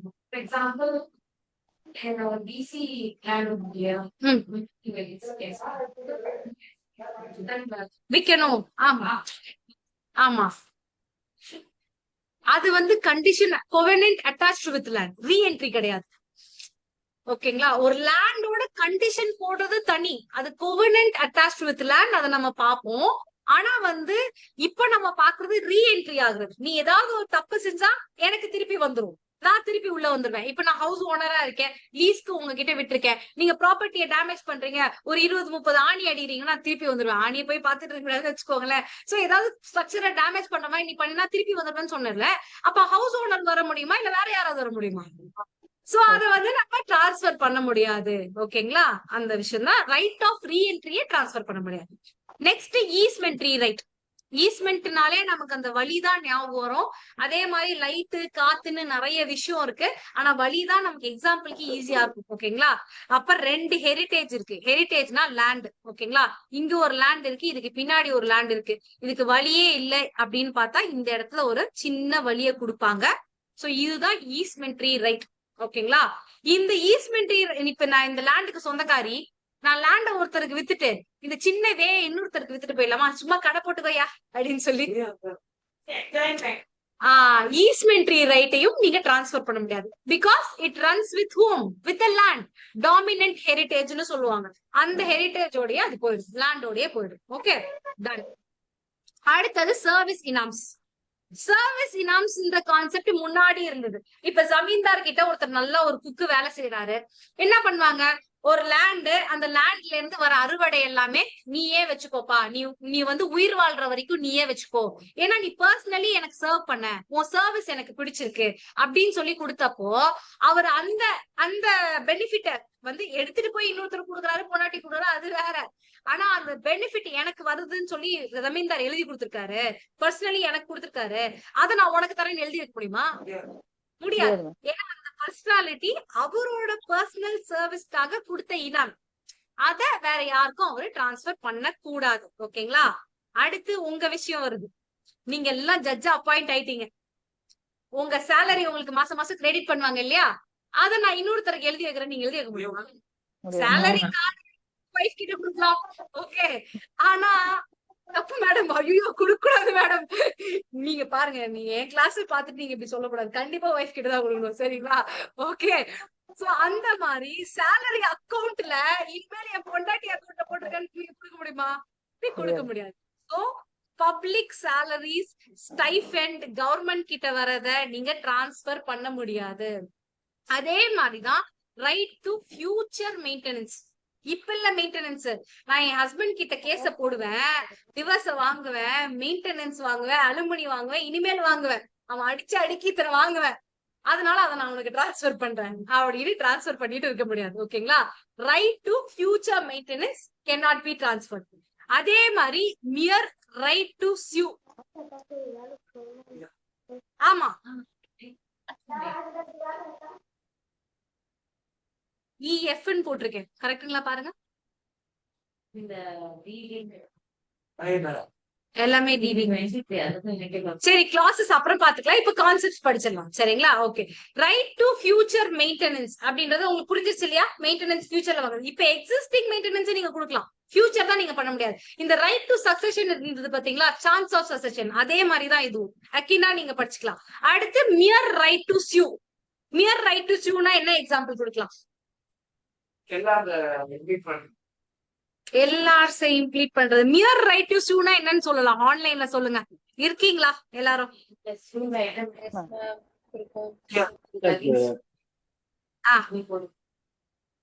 அப்ப பவர் ஆஃப் அட்டார்னி கொடுக்கலாம் இல்லையா?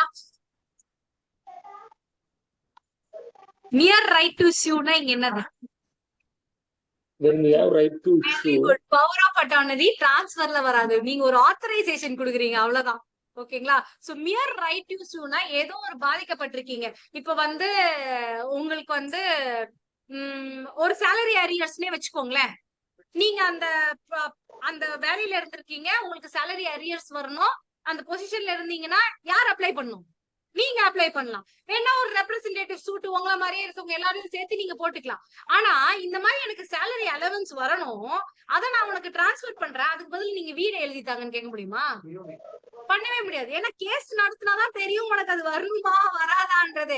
சோ இந்த மாதிரி சான்ஸா இருக்க விஷயத்தை எல்லாமே நீங்க டிரான்ஸ்பர் பண்ண முடியாது. அதுதான் மியர் ரைட் டு சியூயும் நீங்க டிரான்ஸ்பர் பண்ண முடியாது. ஓகேங்களா?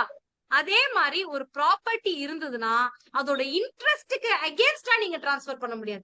என் ப்ராப்பர்ட்டி இருக்கு, மத்தவங்களுக்கு டிரான்ஸ்பர் பண்ணாதே என் இன்ட்ரெஸ்ட்க்கு அகேன்ஸ்ட் தானே, அப்படி நினைக்காதீங்க. இப்ப என்னன்னா ஒரு ட்ரஸ்ட் கிரியேட் பண்றாங்க. இங்க காளிகாம்பாள் கோயில் இருக்கு பாத்தீங்களா, ஒரு ட்ரஸ்ட் இருக்கு. அது எதுக்கு? கோயிலோட மேம்பாடுக்காக இருக்கு. இப்ப என்ன பண்றாங்கன்னா அந்த ட்ரஸ்ட்ல இருக்க ட்ரஸ்டீஸ் அந்த லேண்ட், அந்த ப்ராப்பர்ட்டி எல்லாத்தையும் ஒருத்தருக்கா வித்துட்டே வராங்க. இப்ப அந்த ட்ரஸ்டுக்கு அகேன்ஸ்டா அவங்க பண்றாங்க இல்லையா? வித்து அவங்க பாக்கெட்ல போட்டுக்கிறாங்க. சோ ஒரு ப்ராப்பர்ட்டியை கிரியேட் பண்ணிருக்கீங்க, அந்த ப்ராப்பர்ட்டியோட தன்மைக்கு அகேன்ஸ்டா, அதோட இன்ட்ரெஸ்டுக்கு அகேன்ஸ்டா நீங்க ஏதாவது டிரான்ஸ்பர் பண்றீங்கன்னா பண்ண முடியாது அப்படிங்கறதையும் அவங்க சொல்றாங்க. சரிங்களா? இன்ட்ரெஸ்ட் ஆஃப் த ப்ராப்பர்ட்டிக்கு அகேன்ஸ்டா நம்ம டிரான்ஸ்பர் பண்ண முடியாது. டன். இப்ப என்னன்னா மனுஷ இன்ட்ரெஸ்டே அவன் கேக்குறது இல்ல ப்ராப்பர்ட்டி இன்ட்ரெஸ்ட் வேற கேட்கணுமா? கேட்கணும். That's what law says. So next we will go to who may transfer. அதுக்கு முன்னாடி செக்ஷன் 6 ஒரு ரிவைஸ் போட்டுருவோமா? செக்ஷன் 5 என்ன சொல்லுது? டிரான்ஸ்ஃபர் ஆஃப் ப்ராப்பர்ட்டி என்னன்னு சொல்லுது?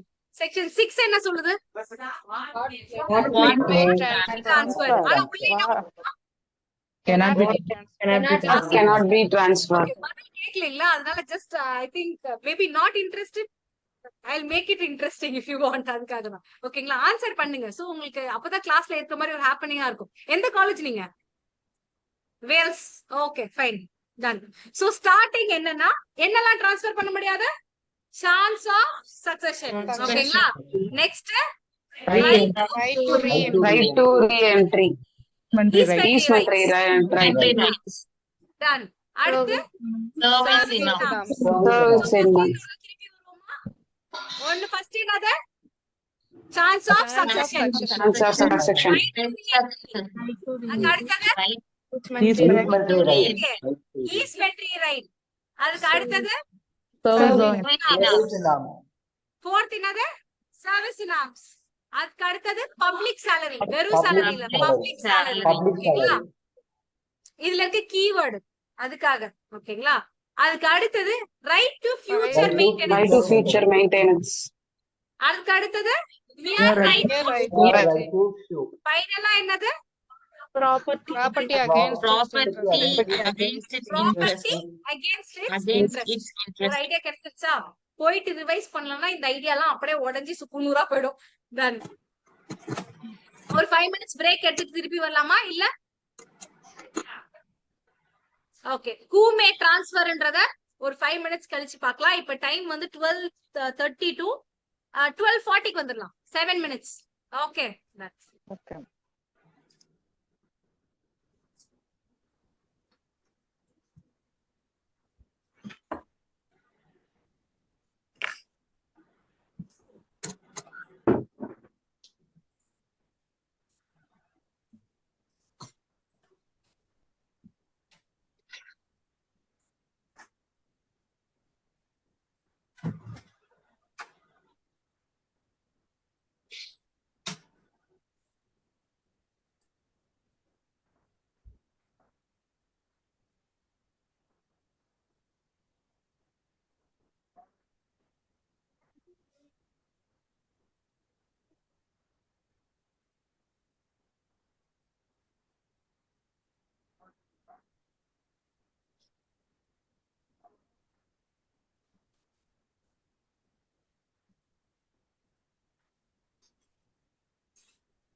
எப்படிப்பட்ட இடமே காசு சார்.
மருதாணி போட்டு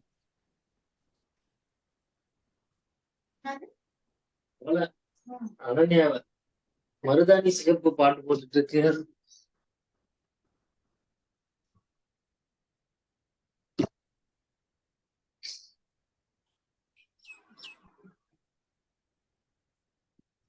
ஹலோ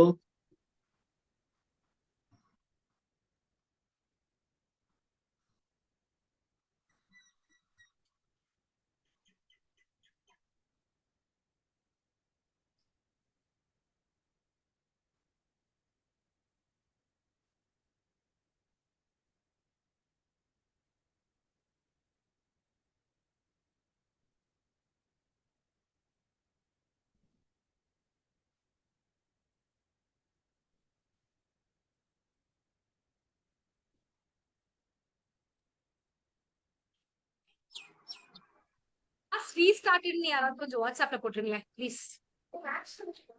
என்னமா டெஃபினிஷன் நம்ம பார்க்கல, அது லாஸ்டா எழுதி வச்சிருக்கேன்னு நினைக்கிறேன்.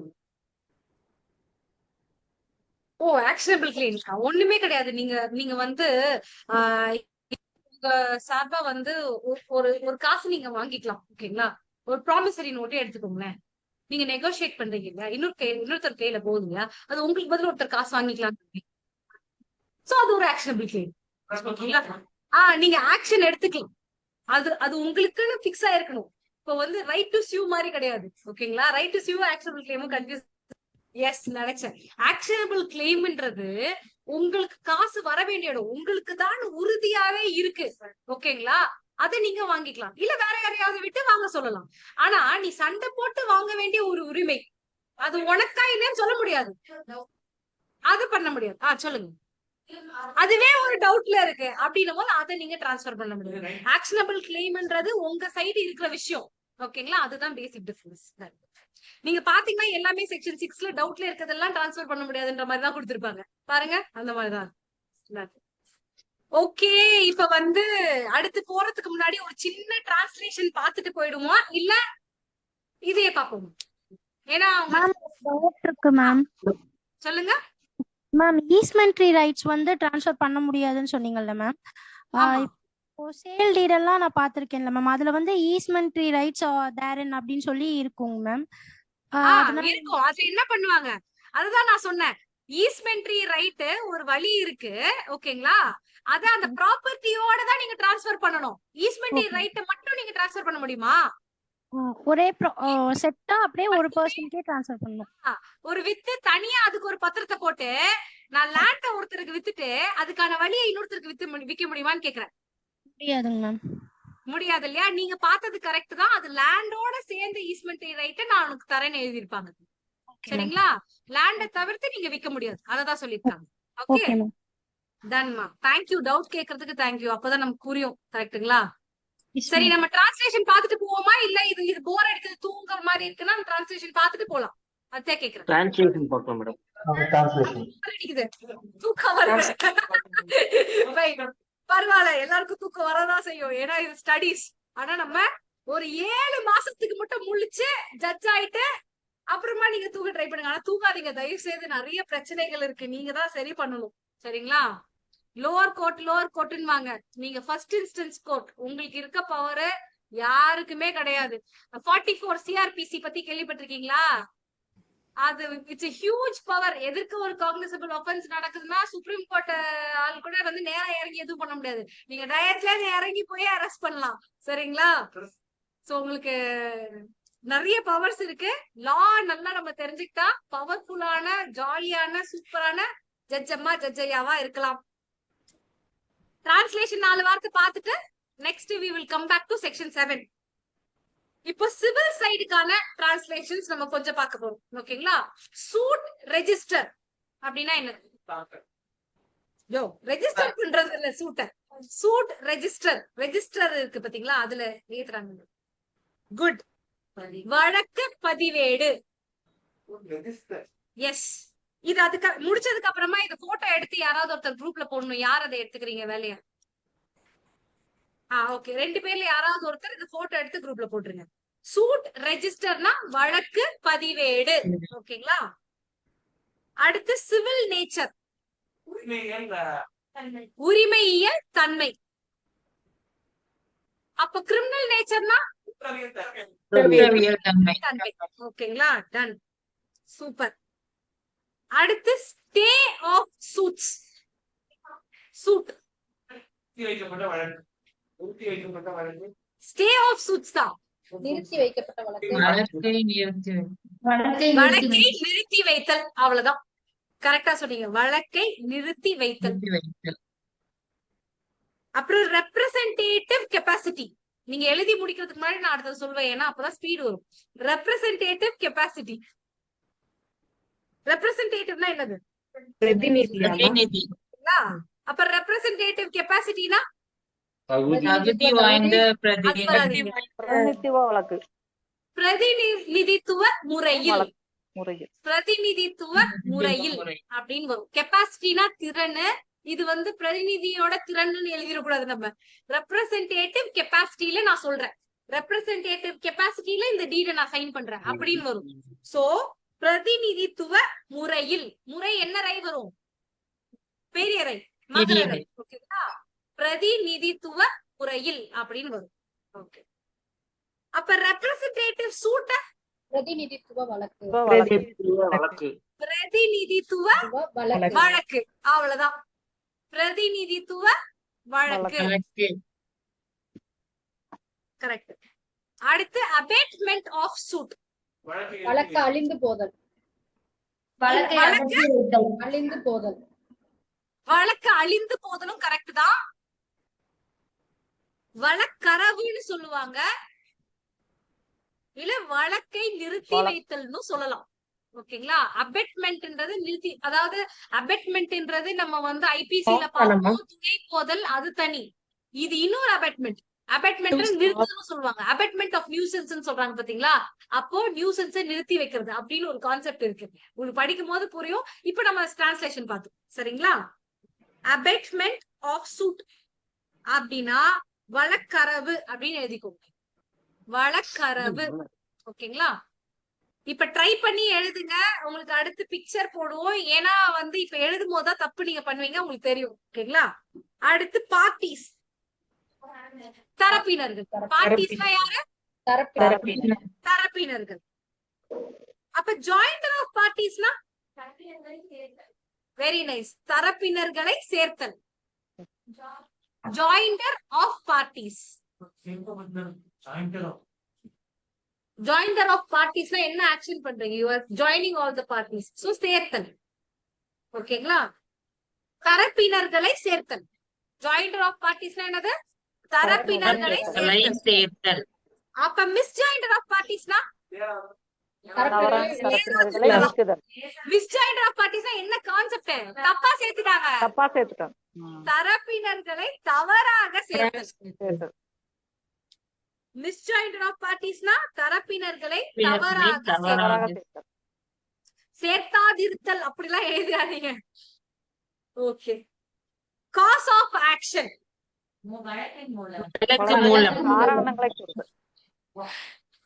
வழக்கு மூலம்னு சொல்லுவாங்க. வழக்கு மூலம்.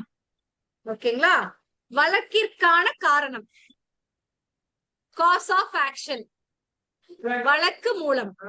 எழுதுங்க, நான் சொல்ற திருப்பி கூட. வழக்கு மூலம். செயல்முறை காரணி. செயல்முறை காரணி வேண்டாம், அப்படி போட மாட்டாங்க. சரிங்களா? நீங்க சொன்ன வேர்டு அழகா இருக்கு, ஆனா வந்து காஸ் ஆஃப் ஆக்ஷனுக்கு அதை எழுதாதீங்க. ஜட்மெண்ட்ல எல்லாம் வந்து நான் வழக்கு மூலம் தான் படிச்சிருக்கேன், பாத்திருக்கேன். ஓகே. அடுத்து அப்ப joinder of cause of action. Super. வழக்கு மூலங்களை சேர்த்தல், இல்லைன்னா வழக்கிற்கான காரணங்களை சேர்த்தல். Joinder of cause of action. அப்ப misjoinder of cause of action விட்டுட்டீங்களா ஒரு வார்த்தை? ஓகே, நான் போடுவேன், பாத்துக்கலாம். ஓகேங்களா? வழக்கு மூலங்களை தவறாக சேர்த்தல். Misjoinder of cause of action. Cause of ஆக்ஷன்னா வழக்கு மூலங்கள், மிஸ் ஜாயிண்டர்னா தப்பா சேர்க்கிறது. சோ வழக்கு மூலங்களை தவறாக சேர்த்தல். அவ்வளவுதான். நம்ம டிரான்ஸ்லேஷன்ன்றது ஒரு பில்டப் தான். தெரிஞ்ச வார்த்தைகளை வச்சு பில்டப் பண்ண போறோம். ஆனா நம்ம குயிக்கா பில்டப் பண்ணிடணும், அங்க போய் யோசிச்சுட்டு இருக்க கூடாது. அவ்வளவுதான்.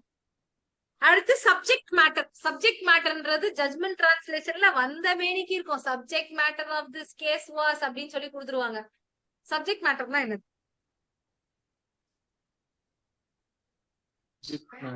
வழக்கின் பொருள். அவ்வளவுதான். அந்த வழக்கோட பொருள் தான் subject matter of the suit. ஓகேங்களா? இல்ல வழக்கிடை பொருள்னு போட்டிருக்காங்க, ஆனா வழக்கின் பொருள் தான் கரெக்ட். ஓகேங்களா? சப்ஜெக்ட் மேட்டர் வழக்கின் பொருள். வழக்கின் பொருள் என்னவென்றால் subject matter of the suit is அப்படின்றத இப்படி எழுதும். ஓகே. அடுத்தது ஜாயிண்ட் இன்ட்ரெஸ்ட். ஜாயிண்ட் இன்ட்ரெஸ்ட் கூட்டுன்னு நினைப்பீங்க, கூட்டுறவு வங்கி, அதுக்கு போயிடாதீங்க. ஜாயிண்ட் இன்ட்ரெஸ்ட் இணைந்த நலம். we have joint interest in the property. எங்களுக்கு இந்த சொத்தில் இணைந்த நலம் உண்டு. ஓகேங்களா? அப்படிதான் எழுதுவோம். ஜாயிண்ட் இன்ட்ரெஸ்ட்னா இணைந்த நலம். இப்ப நம்ம வார்த்தையோட சேர்த்து சென்டென்ஸையும் அப்படியே சொல்லி பழகுவோம். ஓகேங்களா? டிமாண்ட் நோட்டீஸ் அப்படின்னா, டிமாண்ட்னா என்னது? ஒரு கேட்பு. நோட்டீஸ்னா என்னது? அறிவிப்பு. அறிவிப்பு, அதான் சொல்லுங்க. டிமாண்ட் நோட்டீஸ்னா என்னது? அனிஷா அனிஷா அனிஷா அனிஷா கிளாஸ் கவனிக்கிறாங்கம்மா. இப்ப டிமாண்ட் நோட்டீஸ். டிமாண்ட் நோட்டீஸ்னா என்னது? கேட்பு அறிவிப்பு. கேட்பு அறிவிப்பு. சரிங்களா? I have sent demand notice to you. இது எப்படி சொல்வீங்க? நான் உனக்கு கேட்பு அறிவிப்பை அனுப்பி உள்ளேன். அப்படிதான். அடுத்து condition. Subject to terms and condition. இது நிறைய இடத்துல வரும். Subject to terms and condition. இது எப்படி சொல்வீங்க? கண்டிஷன்னா நிபந்தனை. வழக்கு எங்க வந்துச்சுங்க? சூட்னு சொன்னா subject to condition. Subject to conditions வச்சுக்கோங்க. Very nice. நிபந்தனைக்கு உட்பட்டது. உங்களுக்கு 10,000 ரூபாய் ஆஃபர், ஆனா subject to terms and conditions, நிபந்தனைக்கு உட்பட்டது. ஓகேங்களா? ஆட்ல அடிக்கடி வரும். சோ கண்டிஷன்ஸ்னா என்னது? நிபந்தனை. சப்ஜெக்ட் டு கண்டிஷன்ஸ்னா நிபந்தனைகளுக்கு உட்பட்டது. அவ்வளவுதான். அடுத்து பிளேஸ் ஆஃப் சூயிங். வழக்கு வழக்கு தொடரும் தாக்கல் செய்யும். கரெக்டா தான் சொல்றீங்க. வழக்கு தொடர வேண்டிய இடம். அதாவது பிளேஸ் ஆஃப் சூயிங்னா வழக்கு எங்க போடணுமோ அந்த இடம். அதுக்கான மீனிங் தான் நீங்க எழுத போறீங்க. சோ டிரான்ஸ்லேஷன்னா அப்படியே வார்த்தையே தமிழுக்கான வார்த்தையை எழுதி வைக்கிறது இல்ல. இதுல இருந்து புரிஞ்சுக்கோங்க. பொருள் என்னவோ அது வந்து டிரான்ஸ்லேட் பண்ணணும் நீங்க. சோ பிளேஸ் ஆஃப் சூயிங்னா இடம், வழக்கு தொடரும் இடம் அப்படின்னு சொல்லுவீங்க. சோ வழக்கு தொடர வேண்டிய இடம் மீனிங் உங்களுக்கு வரணும். வழக்கு தொடர வேண்டிய இடம். தாக்கல் செய்து சொல்லக்கூடாதாமா? தாக்கல் ஃபைலிங் வந்துருமே உள்ள உங்களுக்கு. சரிங்க. தொடர வேண்டியது நல்லா இருக்கும். ஃபைலிங் தாக்கல் செய்ய வேண்டிய இடம்னு நீங்க போடலாம். பிளேஸ் ஆஃப் சூயிங் கரெக்டா தான் சொல்றீங்க. நம்ம இப்ப டிபிக்கு போலாமா? இன்னும் ஒரு ஹாஃப் அன் அவர் நம்ம டிபிய முடிச்சிட்டு லஞ்ச் போயிட்டு வந்து திருப்பியும் டிபியா தான். இன்னைக்கு டிபி தான் ஃபுல்லாவே. Okay. So who may transfer இல்ல நாளைக்கு டெஸ்ட். who may transfer ஏங்க 11 section ma'am. who may transfer யார் இந்த டிரான்ஸ்ஃபரை பண்ண முடியும் அப்படின்றத செக்ஷன் 7ல சொல்லிருக்காங்க. கம்பீட்டன்சி டு கான்ட்ராக்ட் இருக்கவங்க டிரான்ஸ்ஃபர் பண்ணலாம். யாரெல்லாம் கம்பீட்டன்சி டு கான்ட்ராக்ட்ன்றது நம்ம ஐசிஏல பாப்போம். இந்தியன் கான்ட்ராக்ட் ஆக்ட்ல எந்த செக்ஷன்ல சொல்லிருக்காங்க? 11ல சொல்லிருக்காங்க. உங்களுக்கு 10ல என்ன சொல்லிருக்காங்க? Valid conditions for valid contract சொல்லிருப்பாங்க. சோ இப்போதைக்கு அதெல்லாம் கூட யோசிக்காதீங்க. இல்ல இனிமேல் தான் நான் முடிச்சுட்டேன் அதனால சொல்லிக்கிட்டு இருக்கேன். ஓகே. இப்பதான் லா ஆப்ஷனல் ஸ்டூடெண்ட்ஸ்க்கு முடிச்சேன். அடுத்து கம்பீட்டன்ஸ் டு கான்ட்ராக்ட் இருக்கும். அவங்க தான் டிரான்ஸ்ஃபர் பண்ண முடியும். அப்ப வந்து ஒரு குழந்தைக்கு நம்ம ப்ராப்பர்ட்டி டிரான்ஸ்ஃபர் பண்ண முடியாதான்னு உங்க டவுட் வரும். பெரியவங்க தான் டிரான்ஸ்ஃபர் பண்ண முடியும். ஆனா அந்த பெனிஃபிட்ட வாங்குறவங்க யாரா வேணாலும் இருக்கலாம். சரிங்களா? சோ டிரான்ஸ்ஃபரர் who may transfer யாரு டிரான்ஸ்ஃபர் பண்ண முடியும் அததான் நம்ம பாக்குறோம் செக்ஷன் 7ல. சோ ஆர்என் வந்தது டிரான்ஸ்ஃபரர், மார்ட்கேஜர் அப்படின்னா அவங்க யாரு? அவங்கதான் அதை செய்யறவங்க. ஓகேங்களா? அப்ப ஈன்னு வருது. டிரான்ஸ்ஃபரி, மார்ட்கேஜி, பெய்லி அவங்க எல்லாம் வச்சுக்கோங்க. வாங்கிட்டு ஓடிடுவாங்க காசை. சோ அவங்க எல்லாம் வாங்கிட்டு இருக்காங்க. கரெக்டா சொன்னீங்க. சோ டிரான்ஸ்ஃபரர் வந்து he must be competent to contract. அது மட்டும் இருந்தா போதுமானா கிடையாது. இததான் ஒரு எம்சிக்யூல கேட்டாங்க. அவங்களுக்கு அதை விக்கிறதுக்கு உரிமை இருக்கணும். உங்க சொத்து நான் மேஜரு சேன் மைண்டு நான் வித்துற முடியுமா? டிரான்ஸ்ஃபர் பண்ணிட முடியுமா? முடியாது. So he must be the owner of the property. இல்லனா அவங்க டிரான்ஸ்ஃபர் பண்றதுக்கு ஒரு அத்தாரிட்டி இருக்கணும் லால. இத क्वेश्चनா கேட்டிருந்தாங்க எம்சிக்யூல. ஓகேயா? So my agent, power of attorney அவரெல்லாம் டிரான்ஸ்ஃபர் பண்ணலாம். இதுதான் ரெண்டு விஷயம். who may transfer. இதுக்கு ஒரு ரெண்டு கேஸ்லாம் சொல்றேன் நானு. ஜஸ்ட் ஞாபகம் வச்சுக்கோங்க. இந்த கேஸ்ல என்ன பண்ணுவாங்கன்னா ஒரு ஏஜென்ட் நான் வந்து வைக்கிறேன்னு வச்சுக்கோங்க. அவரோட வேலை என்னன்னா என் ப்ராப்பர்ட்டிக்கு எல்லாம் வந்து ரெண்ட் கலெக்ட் பண்ணணும். அவர் என்ன பண்றாரு? நான் ரெண்ட் கலெக்ட் பண்ணி போட்டுட்டே இருக்காரு. ஒரு 5 வருஷமா போட்டுட்டு இருக்காரு. அப்ப யோசிச்சுறாரு இவரு, என்ன 5 வருஷமா ரெண்ட்டை மட்டும் இந்த கேனை வாங்கிட்டு இருக்கு, நம்ம ப்ராப்பர்ட்டியே வித்துருவோம் அப்படின்னு சொல்லி அவர் வித்துறாரு. இப்போ இது வேலிட் டிரான்ஸ்ஃபரா? ஏன் நாலேஜ் இல்லாம இருக்கிறா? அப்ப சொல்லிட்டு வித்தா கரெக்டா? செக்ஷன் 7 படி he does not have authority to transfer. இததான் நீங்க சொல்லணும். லீகல் லாங்குவேஜ் முக்கியம். எதுக்காகனா மெயின்ஸ்ல அப்பதான் மார்க் போடுவாங்க. ஓகே. நெக்ஸ்ட் இந்த கேஸ்ல என்ன பண்ணுவார்னா ஒரு மைனரோட கார்டியன் இருப்பாரு. அவரு மைனருக்கு தெரியாம அந்த ப்ராப்பர்ட்டியை வித்துருவாரு. கோர்ட்டோட அப்ரூவல் வாங்காம. இப்போ ஒரு மைனர் ப்ராப்பர்ட்டியை கார்டியன் எப்படி வேணாலும் ஹேண்டில் பண்ணலாமா? ஹேண்டில் பண்ணக்கூடாது. கோர்ட் கிட்ட இருந்து பெர்மிஷன் வாங்கணும். அப்படி பெர்மிஷன் வாங்காம வித்துறாருன்னு வச்சுக்கோங்க. அந்த டிரான்ஸ்ஃபர் வேலிடா? ஏன் வேலிட்? ஏன் void? படி he does not have authority to transfer. இதுதான் நீங்க சொல்லணும். Very good. கரெக்டா வந்துட்டீங்க திருப்பி. அது பார்க்கும்போது ஓகேங்களா? இப்போதைக்கு இந்த செக்ஷனை ஞாபகம் வச்சுக்கணும். அதுக்காக தான் இந்த.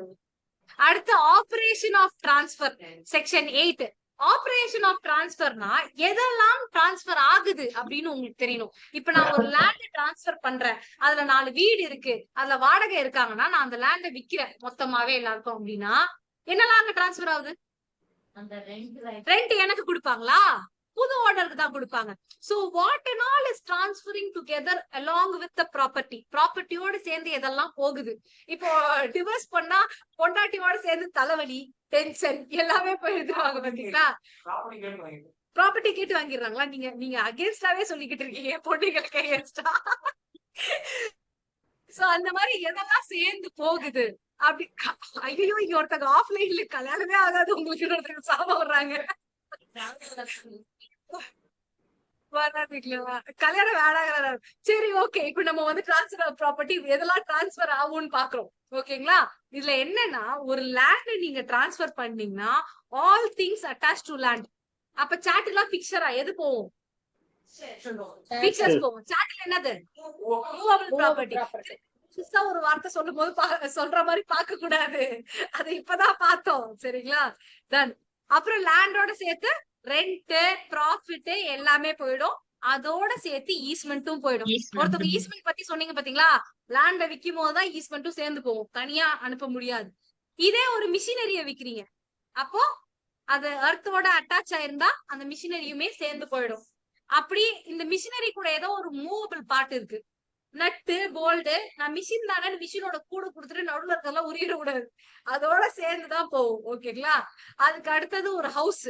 ஹவுஸ்னா லாக் எப்படி போகும்னு ஒருத்தவங்க கேட்டாங்க. பூட்டுனா அந்த திண்டுக்கல் பூட்டை ஞாபகம் வச்சுக்காதீங்க. டோரோடய சேர்ந்து பூட்டு வரும் பாத்தீங்களா? அந்த லாக்க தான் நினைச்சு இங்க போட்டிருக்கேன் நானு. பிங்கர் பிரிண்ட் லாக் எல்லாம் வருது பாத்தீங்களா? அந்த மாதிரி நினைச்சுக்கோங்க. சோ லாக்ஸ், அது அந்த லாக்க மட்டும் கொடுத்துட்டேன், கீயை நான் வச்சுட்டேன்னா அப்படி வச்சுக்க கூடாது. So keys, bars, doors permanent யூஸ்க்காக எதெல்லாம் ஓனர் மாட்டி வச்சிருக்காரோ அதெல்லாம் அதோட சேர்ந்தே போயிடும். எஸ். அதுக்கப்புறம் ஆக்ஷனபிள் கிளைம். இப்ப என்னன்னா காசு தர வேண்டியது இருக்கு ஒரு ஆள் எனக்கு. நான் அந்த வாங்கிக்கிற உரிமையை இன்னொருத்தருக்கு கொடுக்குறேன். அவங்க போய் வாங்கிக்கலாம். என்னன்னா அந்த ஆள் எனக்கு வந்து ஒரு 50,000 ரூபாய் தரணும், நான் அந்த ஆளுக்கு ஒரு 5,000 ரூபாய் தரணும். இப்ப என்ன நடக்கும்? இங்க கழிச்சுட்டு 45,000 ரூபாய் கொடுத்துருவாரு. சோ இங்க பெனிஃபிட் மட்டும் வருதா, டெப்டும் சேர்ந்து வருதா? சேர்ந்துதான் வருது. அதனாலதான் அதை மறைச்சு கொடுக்குறாங்க. சோ அந்த மாதிரி ஒரு ஆக்ஷனபிள் கிளைம் கூட ஒரு டெப்த் இருக்கலாம் அந்த டிரான்சாக்ஷன்ல. அதுலயே ஒரு செக்யூரிட்டியும் இருக்கு. சோ நீங்க ஆக்ஷன் கிளைம் மட்டும் கொடுக்க முடியாது. செக்யூரிட்டி, டெப்த் அந்த டிரான்சாக்ஷன் என்னெல்லாம் இருக்கோ அதெல்லாம் சேர்ந்துதான் டிரான்ஸ்பர் ஆகும் அப்படின்னு சொல்லி சொல்றாங்க. சோ இது என்னது? செக்ஷன் 8 என்னது? Operation of transfer. எல்லாருமே இது இம்பார்ட்டன்ட் இல்லன்னு நினைப்பீங்க. செக்ஷன் 8 and 9 MCQல கேட்டிருக்காங்க. அதுக்காக தான் இவ்வளவு பேசிக்கிட்டு இருக்கும். அதே மாதிரிதான் இந்தியன் கான்ட்ராக்ட் ஆக்டும் சிலதெல்லாம் செக்ஷன் இம்பார்ட்டன்ட் இல்லன்னு நினைப்பீங்க, அதுலயும் கேட்டிருக்காங்க சில இடங்கள். மேம் ஒரு டவுட் மேம். சொல்லுங்க. ரீஎன்ட்ரி இருக்குல்ல மேம், செக்ஷன் 6ல சத்தமா சொல்லுங்கம்மா, கொஞ்சம் கேக்கலடா. ரீஎன்ட்ரி இருக்குல்ல மேம், ரீஎன்ட்ரி அலோனா மட்டும் ட்ரான்ஸ்ஃபர் பண்ண முடியாது. இப்ப லேண்ட் கூட நம்ம ட்ரான்ஸ்ஃபர் பண்ணும்போது சேர்த்து பண்ணிடலாம். ஈஸ்மென்ட் ரைட் அந்த மாதிரி லேண்டோட சேர்த்து பண்ணிடலாம். நீங்களே ஓனர் இல்லன்னும் போது இன்னொரு ஓனர் உள்ள வந்துடலாம் இல்லையா? லேண்டோட சேர்த்து பண்ண. சரிங்களா? செக்ஷன் 8 ஒரு தடவை சொல்லுவா. இதுல எது புரியல சொல்லுங்க. ஆமா, அதுல என்ன புரியல? ஹவுஸ் மாத்தல. ஹவுஸ் விக்கிறீங்க.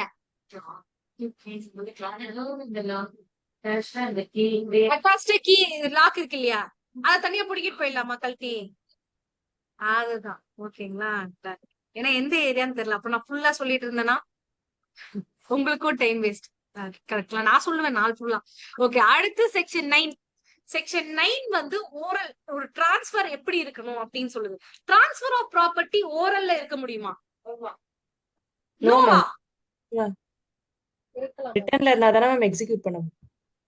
ரிட்டன்ல இருந்தா தான் எக்ஸிக்யூட். இப்போ ஒரு இருக்கதை எக்ஸிக்யூட் பண்ண முடியுமா முடியாதான்றது டிஃபரெண்ட் கொஸ்டின். நீங்க உஷாரா எழுதி வாங்கிக்கிறீங்கன்னு டிஃபரெண்ட் கொஸ்டின். ஆனா ஒரு டிரான்ஸ்பர் ஓரலா இருக்க முடியுமா? அத போய் நீங்க கோர்ட்ல சொல்லுங்க. இப்போ ஒரு ஸ்கூட்டியை விக்கிறீங்க, எழுதி கொடுப்பீங்களா பத்திரத்துல? இல்ல நீங்க வந்து ஒரு இந்த மாதிரி ஏதோ ஒரு மைக்கு பொருள் வாங்குறீங்க, இல்ல போன் வாங்குறீங்கப்பா, இன்வாய்ஸ் தானே வாங்கிட்டு போறீங்க, வேற நீங்க எழுதியா வாங்கிட்டு போறீங்க? அப்போ ஒரு டிரான்ஸ்பர் ஆஃப் ப்ராப்பர்ட்டி ஓரல்ல இருக்கலாமா இருக்க கூடாதா? ஓரல்ல இருக்கலாம். அதை எப்படி ப்ரூவ் பண்றீங்கன்றது different. So oral transfer is allowed. அப்ப இம்மூவபிள் ப்ராப்பர்ட்டிக்கு ஓரல் டிரான்ஸ்பர் இருக்கலாம் ma'am. இருக்கலாம். ஆனா உங்க இம்மூவபிள் ப்ராப்பர்ட்டி 100 ரூபாய்க்கு கீழே இருக்கணும். அது உலகத்துல இருக்கா? இல்ல. இல்ல ma'am. நான் ஒரே ஒரு மாங்காய் மரம் என் தோப்புல அது 50 ரூபா வேல்யூ அப்படின்னு சொல்லிட்டு ஓரளவு உங்களுக்கு டிரான்ஸ்ஃபர் பண்ணலாமா? ஏன்னா அந்த மாங்காய் மரம் இம்மூவபிள் ப்ராப்பர்ட்டி. அதுக்கு கீழே இருக்க லேண்ட் மட்டும் நான் வேணா ஒரு பெருந்தன்மையா ஒரு 50 ரூபாய்க்கு உங்களுக்கு கொடுக்கலாம். சரிங்களா? யாரு கொடுப்பா? சோ ஒரு இம்மூவபிள் ப்ராப்பர்ட்டி 100 ரூபாய்க்கு மேல இருக்கு அப்படின்னா அது ரிட்டர்ன்ல இருக்கணும், ரெஜிஸ்டர் ஆயிருக்கணும். அத சொல்றதுதான் வந்து உங்களுக்கு section 17 of the Indian registration act. So இந்த செக்ஷன் 9 என்ன சொல்லுதுன்னா, லா ஒரு டிரான்ஸ்பரை நீங்க ரெஜிஸ்டர் பண்ணணும், ரிட்டர்ன்ல இருக்கணும் அப்படின்னு சொல்லியிருந்தா நீங்க அதை பண்ணணும். அது சொல்லலைன்னா நீங்க ஓரல் டிரான்ஸ்பர் பண்ணிக்கலாம் அப்படின்னு சொல்றதா செக்ஷன் 9. ஓகேங்களா? Done. So not expressly mandated by law அப்படின்னா எல்லாமே வந்து ஓரல் டிரான்ஸ்பர். எக்ஸ்பிரஸா நீ ரிட்டர்ன்ல இருக்கணும்னு சொன்னா ரிட்டர்ன் டிரான்ஸ்பர் தான் பண்ண முடியும். அது எந்த செக்ஷன்ல இருக்குன்னு கேட்டுறாங்க. சோ எந்த செக்ஷன்ல இருக்கு? செக்ஷன் 9 இருக்கு. செக்ஷன் 8 என்னது? ஆபரேஷன். என்னது? Transfer of property. செக்ஷன் 6 என்னது? வாட் மே பி டிரான்ஸ்ஃபர் எங்க? செக்ஷன் 7. ஓகே. டன். இப்ப செக்ஷன் 10 போய்டுவோமா? செக்ஷன் 10 வந்து கண்டிஷன்ஸ் ரெஸ்ட்ரெய்னிங் ஏலியனேஷன். நான் ஒரு லேண்ட விக்கிறேன் உனக்கு, ஆனா இந்த லேண்ட் நீ ஃபுல் காசு கொடுத்து என்கிட்ட வாங்கிட்ட, ஆனா நீ யாருக்குமே விக்க கூடாது அப்படின்னு சொல்லி விக்கிற. இது என்னடா ஒரு கோல்மாலு? அந்த மாதிரி பண்ணக்கூடாது இல்லையா? நியாயப்படி தர்மப்படி பண்ணக்கூடாது, லாஜிக்கலா அது பண்ண. ஓகேங்களா? உங்களுக்கு ஒண்ணு கரெக்ட்னு தெரியும், ஆனா இது லால எங்க இருக்கு? அதுதான் உங்களுக்கு கொஸ்டின் ஆகும். ஓகே. சோ ஒரு ரூல் அகேன்ஸ்ட் இன்ஏலியனேஷன் அப்படின்ற கான்செப்ட இந்த செக்ஷன் 10ல கொடுத்திருக்காங்க. ப்ராப்பர்ட்டிய நீ யாருக்குமே விக்க கூடாது அப்படின்னு அப்சல்யூட்டா நீ ஏலியனேட்டே பண்ணக்கூடாது அப்படின்னு ஒரு கண்டிஷன் போட்டிருந்தாங்கன்னா அந்த கண்டிஷன் இன்வாலிட். சோ டிரான்ஸ்ஃபர் இன்வாலிடா, கண்டிஷன் இன்வாலிடா? Condition invalid. ஃபார் எக்ஸாம்பிள், நான் வந்து என்ன இப்ப எனக்கு என்ன லேண்ட் பிடிச்சிருக்கு, பெசன்ட் நகர்ல எனக்கு ஒரு ரெசார்ட் இருக்குன்னு வச்சுக்கோங்க. ஓகேங்களா? அந்த ரெசார்ட்டை வந்து நான் விக்கிறேன். இப்ப யாருக்கு விக்கிறேன்? நானு யாருக்கு விக்கலாம்? உங்களுக்கு விக்கவா? ஓகே. நான் வந்து இங்க திவ்ய தர்ஷினிக்கும் இன்னொருத்தவங்கள சேர்த்து ஆன்லைன்ல யாருக்கு, நம்ம பிரியங்காக்கும் சேர்த்து விக்கிறேன். ஓகேங்களா? அப்படி விக்கும் போது என்ன சொல்றேன், நீங்க 2 பேரும் லேண்ட வாங்கிக்கலாம், எனக்கு ஒரு 1 கோடி ரூபாய் கொடுத்துருங்க, ஆனா நீங்க வந்து அதை யாருக்குமே விக்க கூடாதுன்னு அப்சல்யூட்டா சொல்றேன். இப்போ நான் பண்ற டிரான்ஸ்ஃபர் இன்வாலிடா, வாய்டா, இல்ல நான் போட்டிருக்க கண்டிஷன் வாய்டா?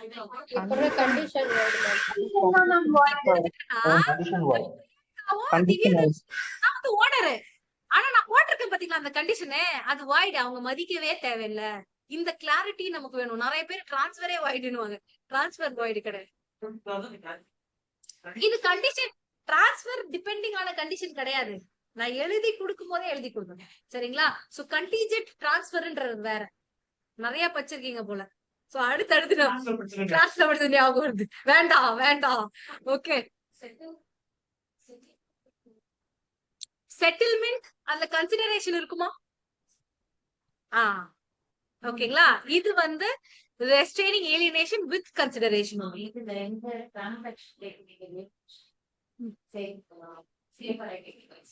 ஆமா. கண்டிஷனை இது பண்ணாதீங்க. கண்டிஷன்ன்றது நிறைய கண்டிஷன்ஸ் இருக்கு. சில கண்டிஷன்ஸ் வேலிட் தான். அப்சல்யூட் ஏலியனேஷன், ரெஸ்ட்ரெய்னிங் தி ஏலியனேஷன் பண்ணக்கூடாது.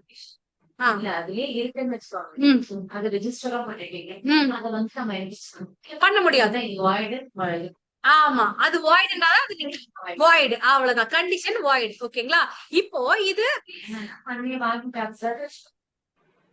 செட்டில்மெண்ட் கன்சிடரேஷனும் சேர்ந்து வராது. இது ஏலியனேஷன் பத்தி தான். நீங்க சொல்றது வந்து condition attached with transfer.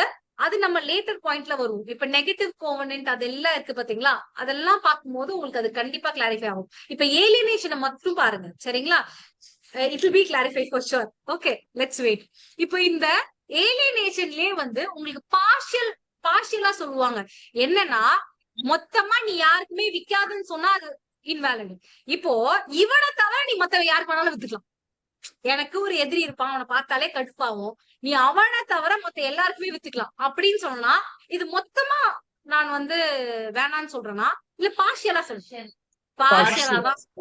So அப்சல்யூட்டா நீங்க சொன்னாதான் வாய்டு, பார்ஷியலா எப்படி வைக்கிறது வேலிட். சோ எது பார்ஷியல் நீங்க வந்து சொல்றீங்க பார்ஷியல் ரெஸ்ட்ரிக்ஷன், எது வந்து அப்சல்யூட் ரெஸ்ட்ரிக்ஷன் அப்படின்றது சர்க்கம்ஸ்டன்ஸ பொறுத்துதான் இருக்கு. நான் உங்களுக்கு ஒரு சர்க்கம்ஸ்டன்ஸ் சொல்றேன்.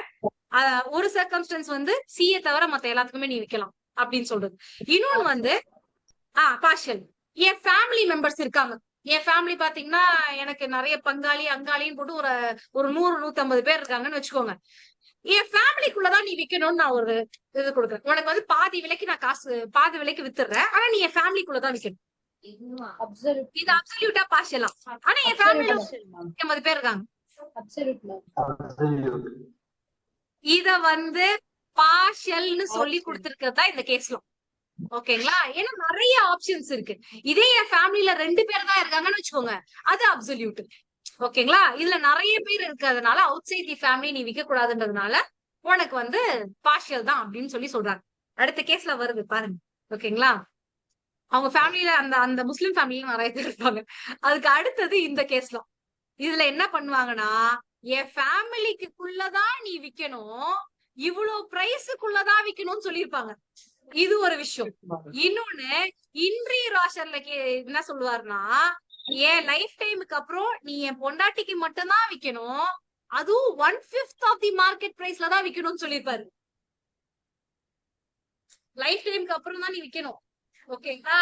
ஆமா, நீ வந்து என் பொண்டாட்டிக்கு தான் விக்கணும். எவ்வளவு பாத்துக்கோங்க, எவ்வளவு பாசம், என் பொண்டாட்டிக்கு தான் விக்கணும், 1/5 தான் விக்கணும் அப்படின்னு சொல்லி சொல்றாங்க. அது வேற, இத பாருங்க. ஓகேங்களா? இப்ப இது வந்து பார்ஷியலா இல்ல கம்ப்ளீட்டா? இவங்க 2 பேரும் பண்றது கம்ப்ளீட் மேம். அப்சல்யூட். அவுட் சைடருக்கு வித்துட்டாருங்க, அவுட் சைடருக்கு இந்த கண்டிஷனோட விக்கிறாரு. ஓகேங்களா? இது அப்சல்யூட்டா பார்ஷியலா? அப்சல்யூட். பேர் இருக்கும்போது உங்களுக்கு நிறைய ஆப்ஷன்ஸ் இருக்கனால அந்த கேஸ்லால அப்படி சொன்னாங்க. ஆனா இதுல ஃபேமிலிக்குள்ள பிளஸ் வித்தின் இந்த பிரைஸ் தான். அப்ப எது ரொம்ப அப்சல்யூட்டா இருக்கு?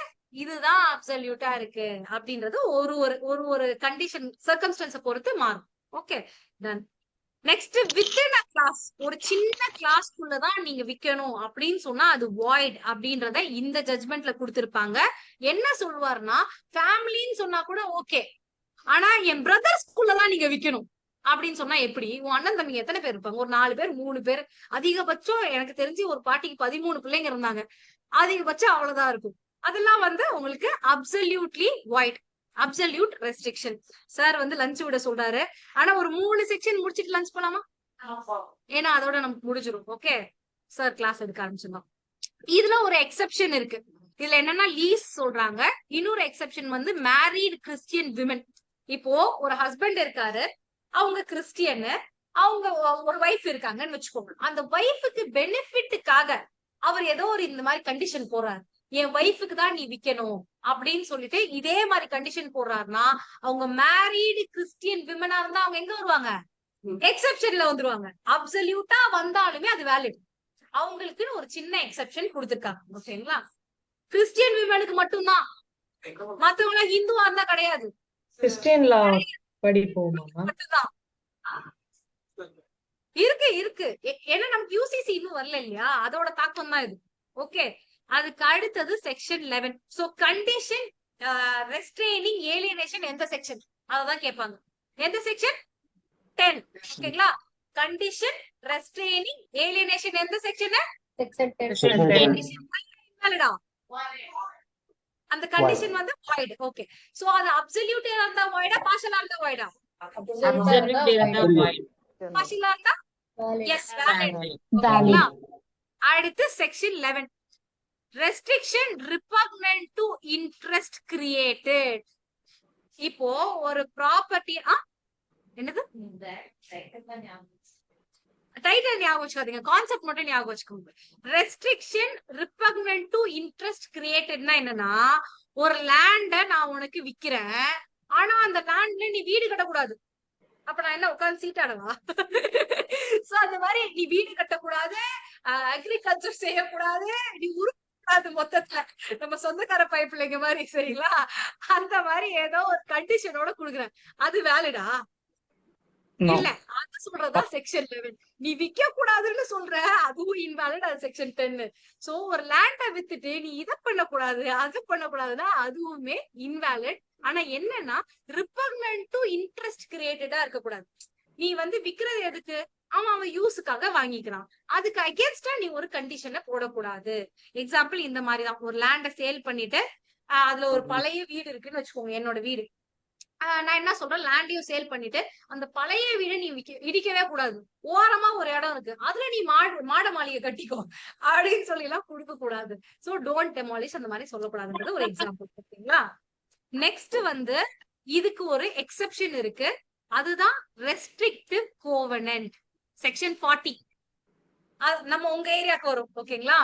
சோ செக்ஷன் 40ல என்ன சொல்றாங்கன்னா, ஒரு லேண்ட் நீங்க வச்சிருக்கீங்க, அதுல ஒரு பகுதியை மட்டும் விக்கிறீங்க, ஆனா அதுல ஒரு கண்டிஷனை போட்டு விக்கிறீங்க.